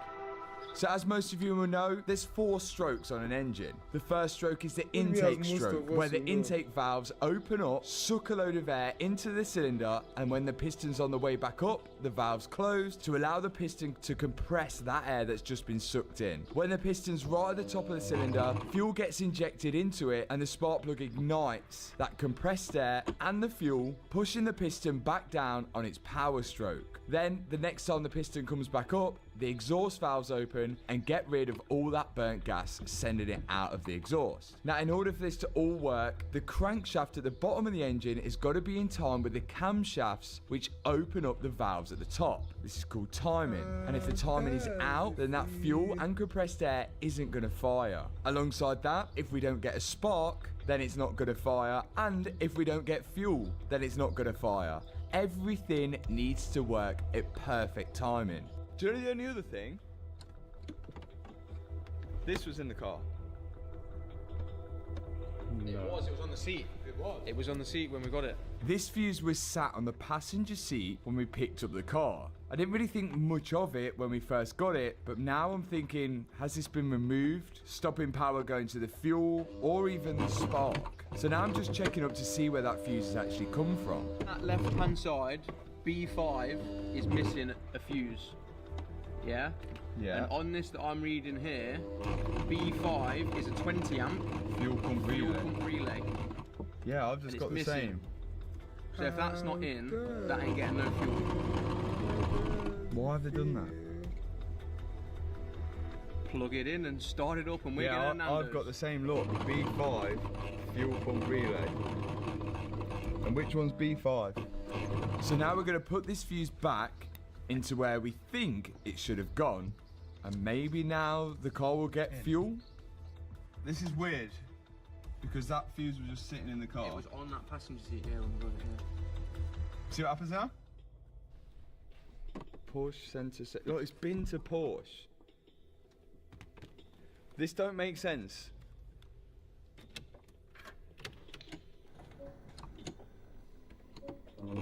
See, if we plugged in the diagnostic tool, it would have told us no fuel. Here we go. I told ya! Is that running good or not? Yeah,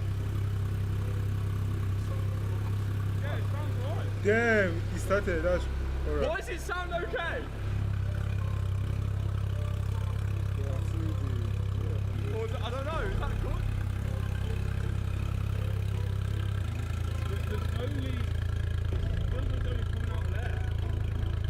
Oh, is it misfiring? Sound like it. Oh, it's misfiring, it's misfiring. You've got a flashing engine on. Yeah. We can see the flashing engine light, meaning it's misfiring. So now we can probably find out the reason why this car got taken to Porsche in the first place. Okay, definitely got a misfire because it stinks of fuel now. But someone's moved that fuel pump relay. Why someone took that out? The fuel pump fuse. Obviously to stop someone from starting it and wrecking the engine, probably. Shall we compression test it? Well, first we'll plug the diagnostic because we'll be able to see what cylinder is not firing, hopefully. And then compression, take the spark plug out, see if the spark plug's firing. then we can pressure test it. So far, it's doing all right. We skipped a few steps and then went back, and then the obvious was right in front of us, a fuse again. What are the chances of that? The people are going to think we made that up. Is that a Nando's? That's a Nando's if you ask me. Yeah, we're getting New shot. Nando's, yeah. But there's got to be a reason why we have that really bad misfire. So I plugged the auto in to see. If that would tell us anything. 4, 5, 6 misfire detected. It's my side. Intake camshaft sensors short circuit to ground. Exhaust. And it basically said the whole right hand side of the engine wasn't working at all. Cylinders 4, 5 and 6 were misfiring, and the camshaft position sensors on that side also weren't working. Something can't be right. You can see only one side of the exhaust is hot. Is it this side by any chance? So nothing is coming out of that side but air. I think it's time to compression test the engine. Compression tester. What we're doing here is removing the spark plugs, and then we can screw in the compression tester to make sure when the piston goes up on its compression stroke, there is actually compression there. What we're looking for is some form of compression. I think we will get compression, but whether it's consistent throughout all of the cylinders, we don't know. So, ready? Yeah. What's that? 75 PSI. 75 PSI in first one. Which we didn't know whether was good or bad. So in we go into cylinder number 5. Test that. Maybe like 65. Close enough. Is that okay? It did seem a little lower than cylinder 6, but I still think it should run with that compression. What about cylinder 4? Yeah. Oh, yeah, okay. Yeah, we had like 125 that went to. That's what it's probably meant to be. The other two might be quite low. But it should still run with that compression. What the fuck is my... Because he's got something. Unless it's compressioning at the wrong time. Oh, it's too much for my brain. You put the spark plugs in the coil packs and just see if they're actually sparking. Yes, I'll do that for you. Right, next step, let's see if we got spark from the spark plug. So, coil pack going in, spark plug into the coil pack, and then we got to ground it out. See if that sparks, Matt. Yeah. It was sparking? Yeah, definitely. Ah. We're getting fuel because I can smell it. I can see it.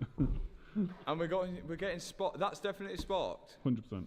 Has the timing jumped? Next one, we're checking. Give it a go, Liam.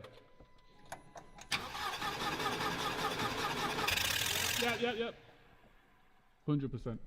Yeah, I've seen that one then. Do you know when you're under the car and it's trying to start, that isn't sparking until the car starts. Does that have anything to do with it? It should be sparking before the car's starting. It's not doing It's only anything. doing when it starts, isn't it? Yeah, exactly that, yeah.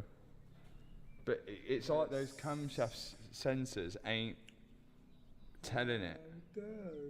These sensors ain't telling it, and we're getting short circuit on them. Now the spark plugs need to know when to spark, and they do this because they're told by various sensors on the car, some of them being the camshaft sensors. Once the engine knows what position the camshafts are in, then it'll send a signal to the spark plug to spark. It seems like our engine, the spark plugs are not sparking on the right hand side until the car's started, which is strange. So the car's only starting up with the left side of the engine. Then the spark plugs start sparking. Now we did switch over the camshaft sensors from the left side of the engine to the right side of the engine, but still had the same result. So there's something that's got to be wrong with our camshafts. I think you're right. I think the cams ain't spinning. Yeah, I think they ain't spinning. Engine's coming out. You reckon? I reckon engine's coming out. Engine very bad? Engine's very bad. Very bad. I think the engine's got to come out. There's a problem with the cams, some kind of timing issue. it's got to come out to solve it. We think it's been out before, because hence why that bolt was snapped, because we've just had a look at how we take the engine out, and that is one of the bolts that we're going to remove to take the engine out, so when we pull the drive shaft we can pull that away. So I think this car might have been out before, and Porsche have put it back in and then pulled that fuse. That might explain it. They haven't put any oil and water in it. But why would they get that far and not fix it? Seems odd. Because the guy just decided the bill might have been too much. New engine, what's a new engine? 40 grand, yeah. But then he thought he had warranty, didn't he? So, bless him. Right, we've got to remember we need to do everything to Porsche specs. So all the original bolts got to go back in the original holes. Let's WAS this engine out 10 to 10. I reckon it's out by 12 o'clock. Let's go. So we're committing to taking out the engine of the GT3 RS. We think there's an issue with the internals of it. And to get to the engine, first we've got to remove the rear bumper. And underneath the boot lid, there's a few other trims that we need to remove just so we can access the top of the engine. And in my opinion, with these GT3 RSs, the engines are pretty easy to remove. They're not a huge engine, and they sit right at the back, and because they have that sort of race car design, everything's sort of built to come apart quite quick. Now we've taken the bumper off, then the rear carbon cover, and we can see someone has definitely been here before, because there's clips which are missing off the intake pipe and a few hoses which aren't connected back onto the engine. It's almost like this car was thrown back together, and we still don't know why. Now we can access the engine bay. I can disconnect the fuel lines, the coolant lines, and the wires running to the engine ECU. And once they're all disconnected, we can lift the car up and start removing the drive shafts. This is the bottom. The idea is just to disconnect everything connecting the engine to the rest of the car. So suspension arms and subframes have all got to come out. He looks pretty serious there, doesn't he? He looks serious. And now we've got our new special engine lift, which is hydraulically controlled. Very fancy. This can go underneath the car, lift up and support the engine and the gearbox together. We undo a few more bolts and lift the engine out. Yes! Okay, engine is out.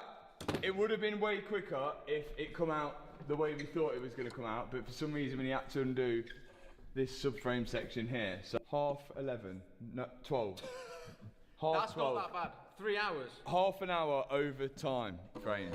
If you ever do this, take the exhaust off first, because that was all we needed to do to get the engine out the first time was it to move back about like 6 inches backwards. Yeah, literally it needed to go 6 inches backwards. We couldn't do it because the exhaust was in the way.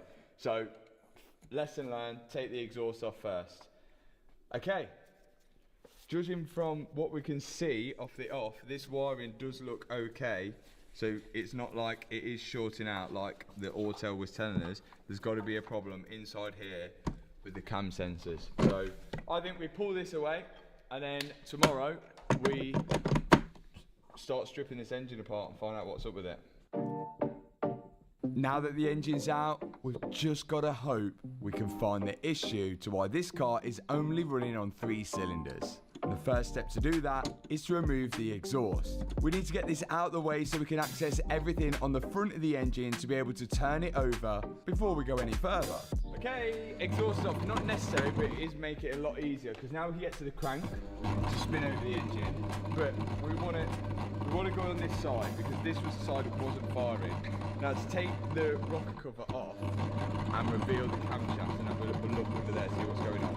There's these bolts here, so when I remove them, straight down there is a hole, and you're meant to put a tool, and we borrowed the tools ourselves to fix that car over there.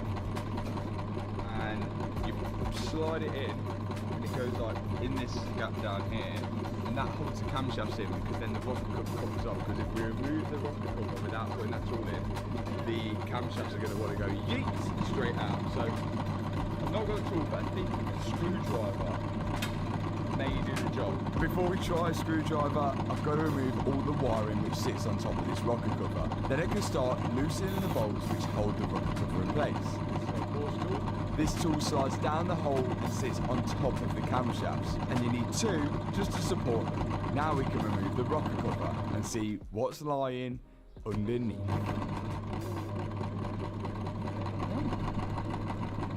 A little bit of wear on it, but not major.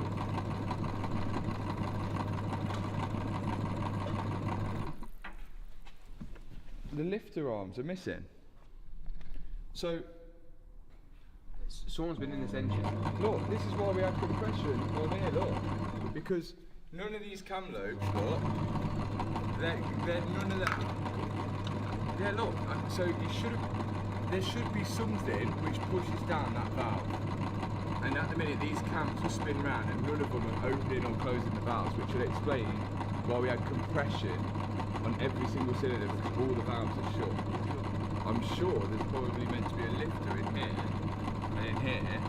On this engine, when the camshaft spins round, instead of the cam sitting directly onto a hydraulic tappet, which pushes down on the valve spring to open the valve, the cam sits on a finger follower. And when the cam rotates, it pushes the finger follower down, which pushes the valve spring down with the valve to open up to let air in and the exhaust fumes out. But on this engine, they're missing. The finger followers are known to fail on these engines, and this doesn't have any, so at least it can't fail. We found out that on the GT3 RS's, specifically this year one, the finger followers, along with the camshafts, are known for failure. And it's something to do with the material that Porsche have made them out of. They cause excessive wear on them, and with excessive wear, it causes the cam not to open as much, which can cause misfires right at the top end of the revs, or even the engine to sound really noisy. Why have they took them out? What's the question? Where have they gone? So the cam variators, which do all the variable valve timing, these are meant to be tightened up to like, it's a lot. So fold out, so What are you saying? okay. That would explain why these cam sensors on here are getting no signal, because it's not even spinning. So when this engine's rotating, those cams are saying those cams would be staying in that position and just be spinning around those sprockets. Oh my god, we're gonna have to check over this whole engine. Now, because those bolts are left loose on the cam variators at the end of the cams, when the chain is actually spinning and pulling them round, the cam variators are not tight onto the camshafts, so they won't actually even be turning the camshafts, which explains all of our fault codes. It would have been easier if we found the problem, but somebody's already found it and put it back, which has made it a bit harder. Anyway, let's go to the other side. I wish Porsche would just tell us what the issue is. We tried to ring them, but no luck yet. So now we're going to start stripping apart the other side of the engine, as this side should be okay because everything did run. You can see how it works. So the cam lobe pushes that down, which pushes the valve down, pushes it open. Apparently they wear on the top there. Why are they missing out the other side? You can't get them out unless you take the cams out. Which would explain why the bolts are loose on the cam variators on the other side, because someone had to remove the cams to take out the lifters. At the minute, we only need cam followers on that side, but that just don't make any sense. Why would they not just replace them? No idea. Very, very odd one. I'm gonna ring my dad. We're in trouble. I don't know, apparently. Oh. Leave a message after the tone, please. He put him to voicemail. Carnage. That's your own dad. So at the minute, all that's missing are the cam followers on one side of the engine, and we still have no explanation as why they were removed or why the warranty was voided. Right, just inspected a little further here, and this cam here, okay, these are meant to be nice and smooth. And if they're not nice and smooth, the way the valve is going to open is it should open like that and then down. But because this, I don't know if you can see it, there's a small flat spot on here. The valve is then going to go down, up, down. Like, you know, it's not going to have that smooth opening and closing. And that is perished air. And apparently that's a common problem because of the way the oil is fed to it. Do you see this is like the furthest away and the highest up. So the way the oil was feeding to this, and it was a material problem apparently at Porsche. So this cam's going to need replacing, and then I'll also replace the lifters as well. The exhaust seems all okay, but again, on further inspection on the other side, I will take this cam out, but I can feel just under here as well, it feels flat. I won't know yet until I take the cam out, but I'm gonna take that cam out. The exhaust seems fine. These all seem nice and smooth. It's just that, yeah, they do feel flat. It's gonna be better when I get them out and then we'll have a look. So let me get this cam out and then you guys can see. So I think we've found the issue as to why this car was stripped apart, but it still doesn't explain why the warranty was void. If these camshafts have worn and the lifters have worn out, this all should be covered under warranty. So why didn't Porsche, when they took this apart, which is what we're assuming, fix it whilst it was all out? I guess we need to find out later. For now, I'm going to try and remove these camshafts to see how bad they actually are. I've slackened off the chain by taking in the tensioner out, then I can pop off the variators of the camshafts and then remove them. First off is the exhaust cam, which doesn't look too bad at all. Then I can remove the intake cam, which definitely is the one causing the issue. Okay, I found it. Check this out. I know it's really hard to see, but that is all types of shapes. Yeah, it doesn't look smooth, does it? It's a bit. Look, you can even see there. Look, you see it's flat on top. You can see it's flat. It's meant to look rounded. Oh, and that one's flat as well. That tiny little thing could cause the engine. Like, it might have ran, it might have idled, but when you're revving it and the valve's got to open like a lot, it definitely would have been misfiring because it's just not letting in enough air. Yeah, that wouldn't have been working. So we need a camshaft, and it looks like we're going to need a camshaft for that side as well. At least we know what we need to order. So essentially, what's happened is when the cam lobe is rotating on that finger follower, after a while, they've both worn away at each other, to the point where some of the cam lobes have worn flat in certain spaces. And this is going to affect how much the valve can open and the smoothness of how the valve opens, which can cause misfires and a lot of other issues. But it seems like it's only affected the intake camshafts on both sides of the engine. I've been shopping. We've got everything. $5.5 grand worth of stuff. All the engine oils, all the service bit, camshafts, cam followers, all the parts needed to hopefully build this engine. Let's have a go. I'm going to see if we can fix this side first and then do that side, because that side is all timed up. So at least I know that that side rotates and turns and is fine, and then we'll do one side at a time. Let's go. So now we have all the parts to hopefully fix this engine. And the interesting thing is that when I called Porsche to order these parts, they actually told me the reason why this car was refused its warranty. But we'll get to that. For now, I put the engine at top dead center and put the pin tool in the crank to hold it there. And then I could start unboxing the new camshafts and the finger followers. The only way I know how to rebuild this engine is that I'm assuming it's pretty similar to the 992 GT3 RS that we've previously done. I've now put in the finger followers on the intake camshaft, and now I can fit the new intake camshaft on top of those finger followers, and then hold down the camshaft with the tools in rec.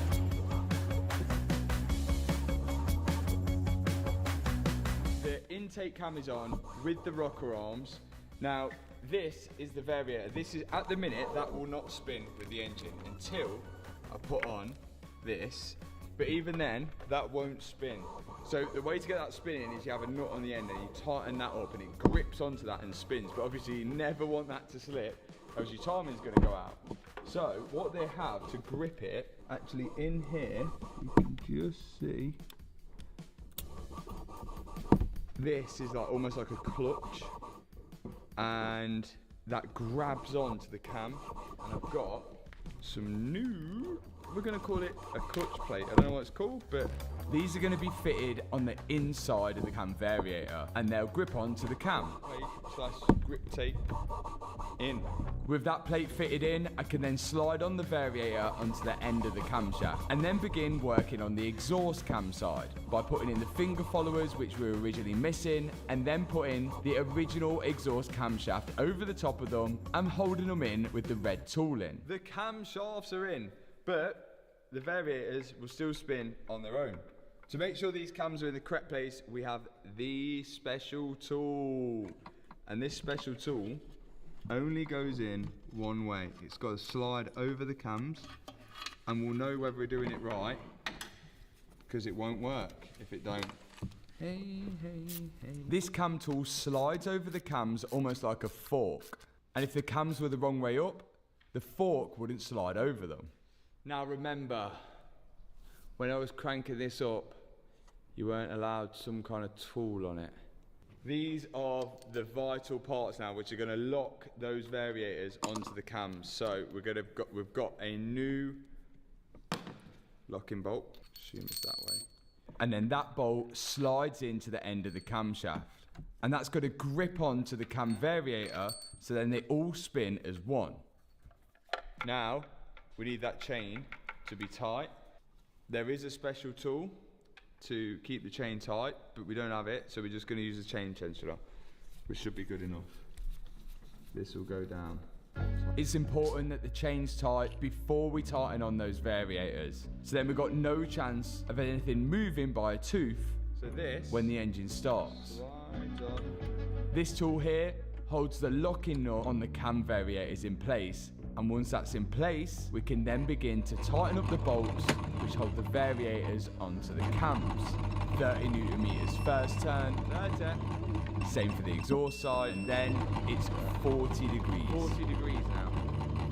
On the intake and on the exhaust. 40. And then there's one more step after that. 40. Now another 5 degrees.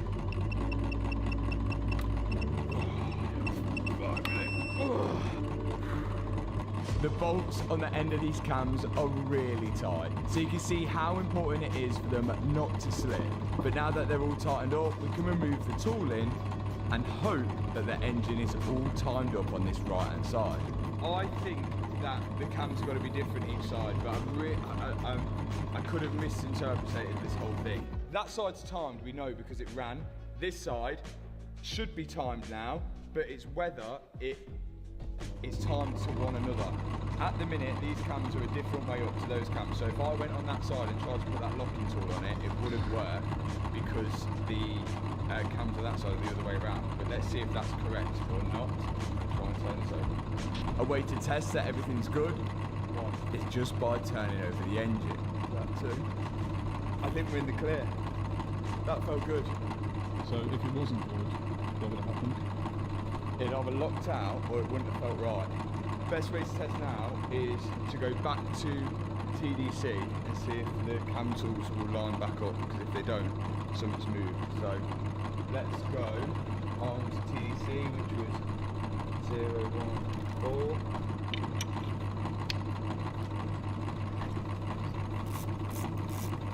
Is that in contact? That's in contact, isn't it? Okay, that's looking good. Now we've got to do the other side. So new cam, only intake the other side we're changing. Time it all up, put it back together, put it in. Let's go do the other side. Off we go.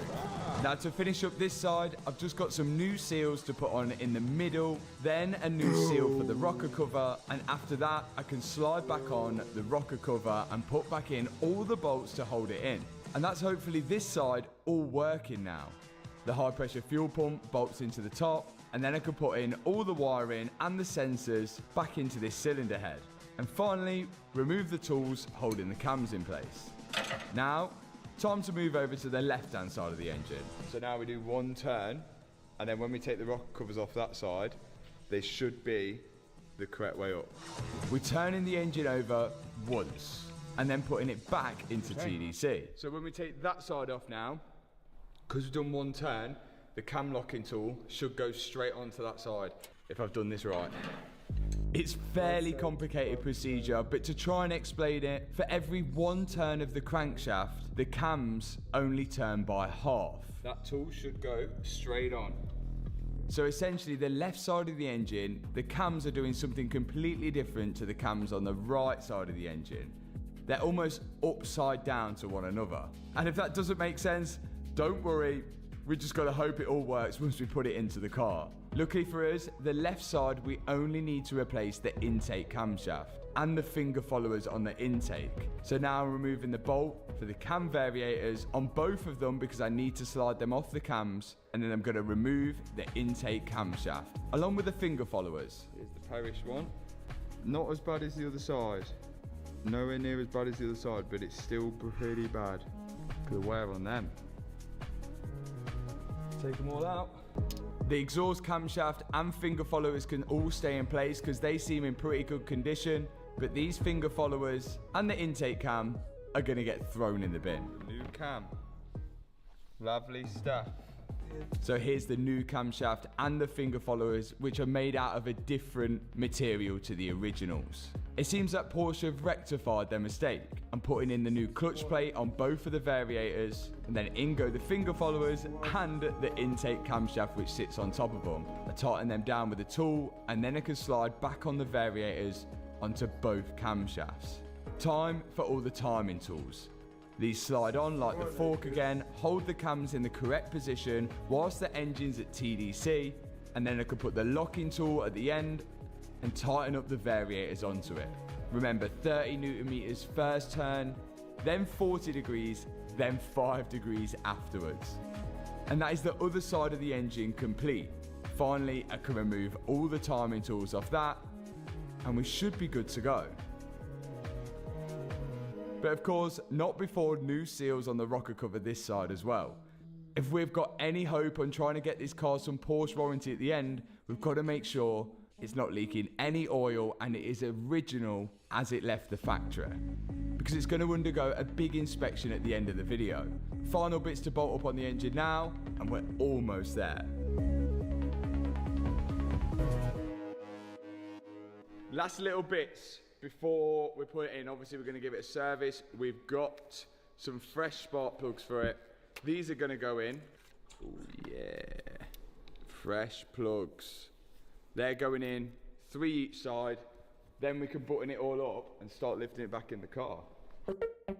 Whilst the engine's out, it makes sense just to replace the spark plugs. This car's sitting at around 30,000 miles, so it's probably due a spark plug change as well. And it's not too expensive to replace them. Remember, there's only 6 on this engine. Once the spark plugs are in, the coil packs can go in on top of them and they bolt into the rocker cover. To save the coil packs working themselves loose, just like what they did on the Bugatti. After that, I can bolt in what's good, the electrical connections before moving on to the left side of the engine to put the other 3 spark plugs in that side. Again, doing the exact same thing. Coil packs in, ground wires on, then all the electrical connections afterwards. Then Liam's on the front of the engine, putting in all the mountings, ready for it to go back in. How crazy that is.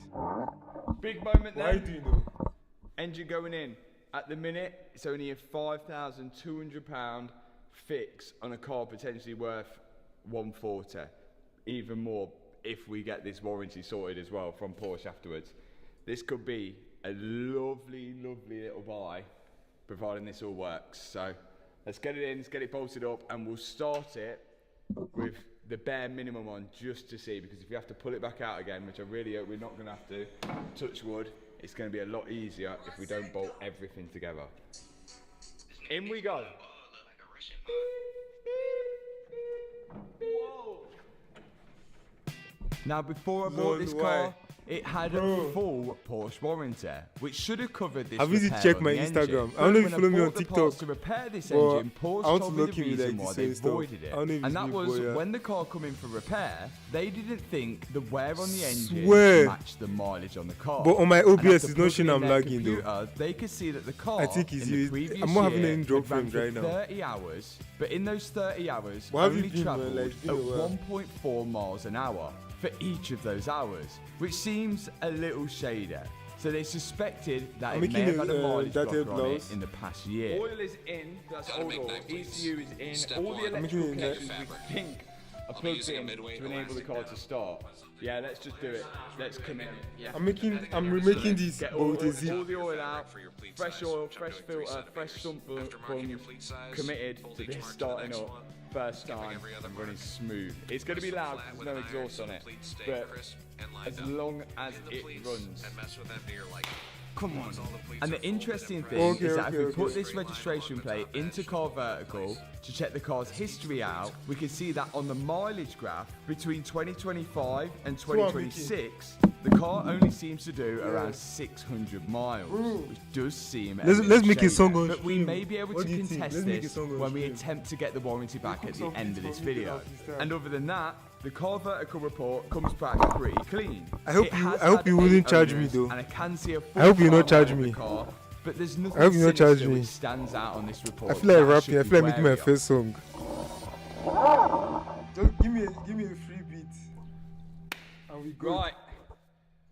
Wait, this one I'm making. Oil in next, but remember to check your car out on Car Vertical. Click the link in the description box below, and also use my discount code on the screen now to get discount on that check. It could save you a lot of money if you're going to buy a lemon, hopefully.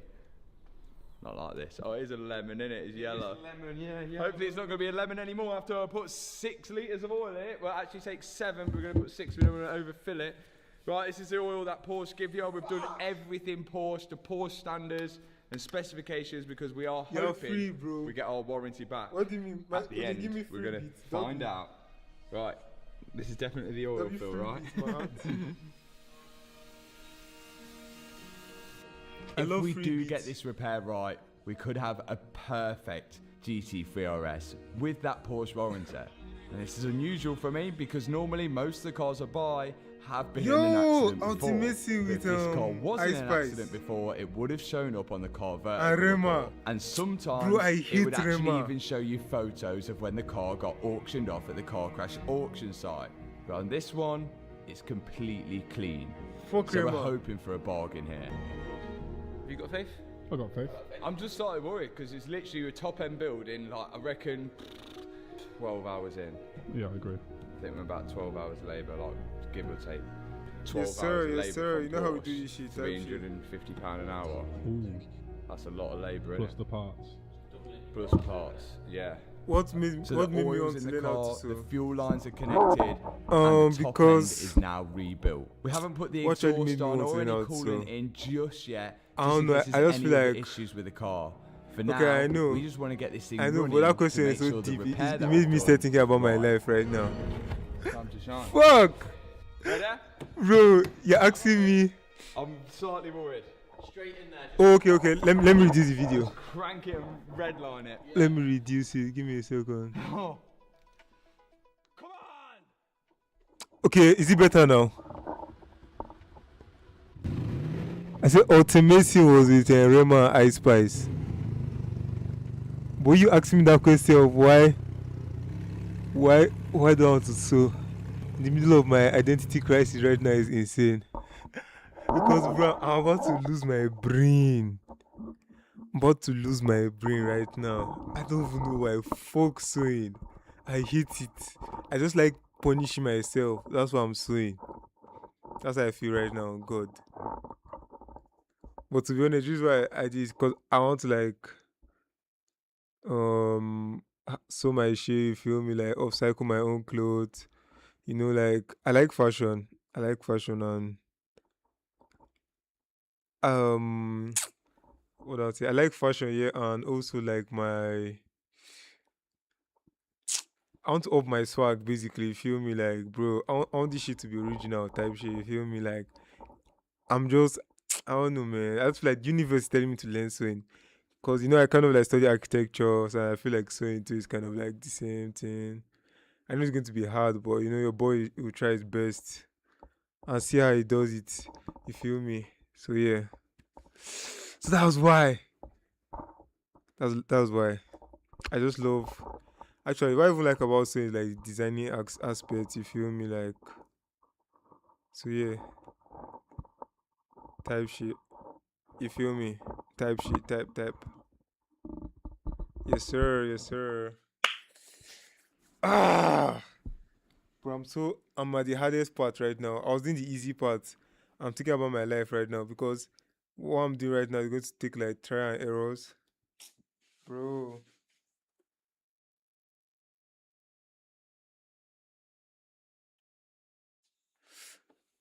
Look at what I'm trying to like this shit I'm holding here. I have to fold them to a specific length. I have to make sure that a specific length, and I have to make sure like it fit. Then I sew. Then once I sew, I'll attach the zip. Yeah. Yeah, once I sew, I think I'll attach the zip. You feel me? So yeah. That's why I'm playing video. I'll be kind of quiet because of I'm on the ground trying to crack my brain and trying to like do the mathematical process and everything like that. But don't worry, if you send a message, I'll see it here. My chat is not that fast. It's not fast at all. What the fuck? Yeah, let me end my YouTube. Let me end my YouTube story.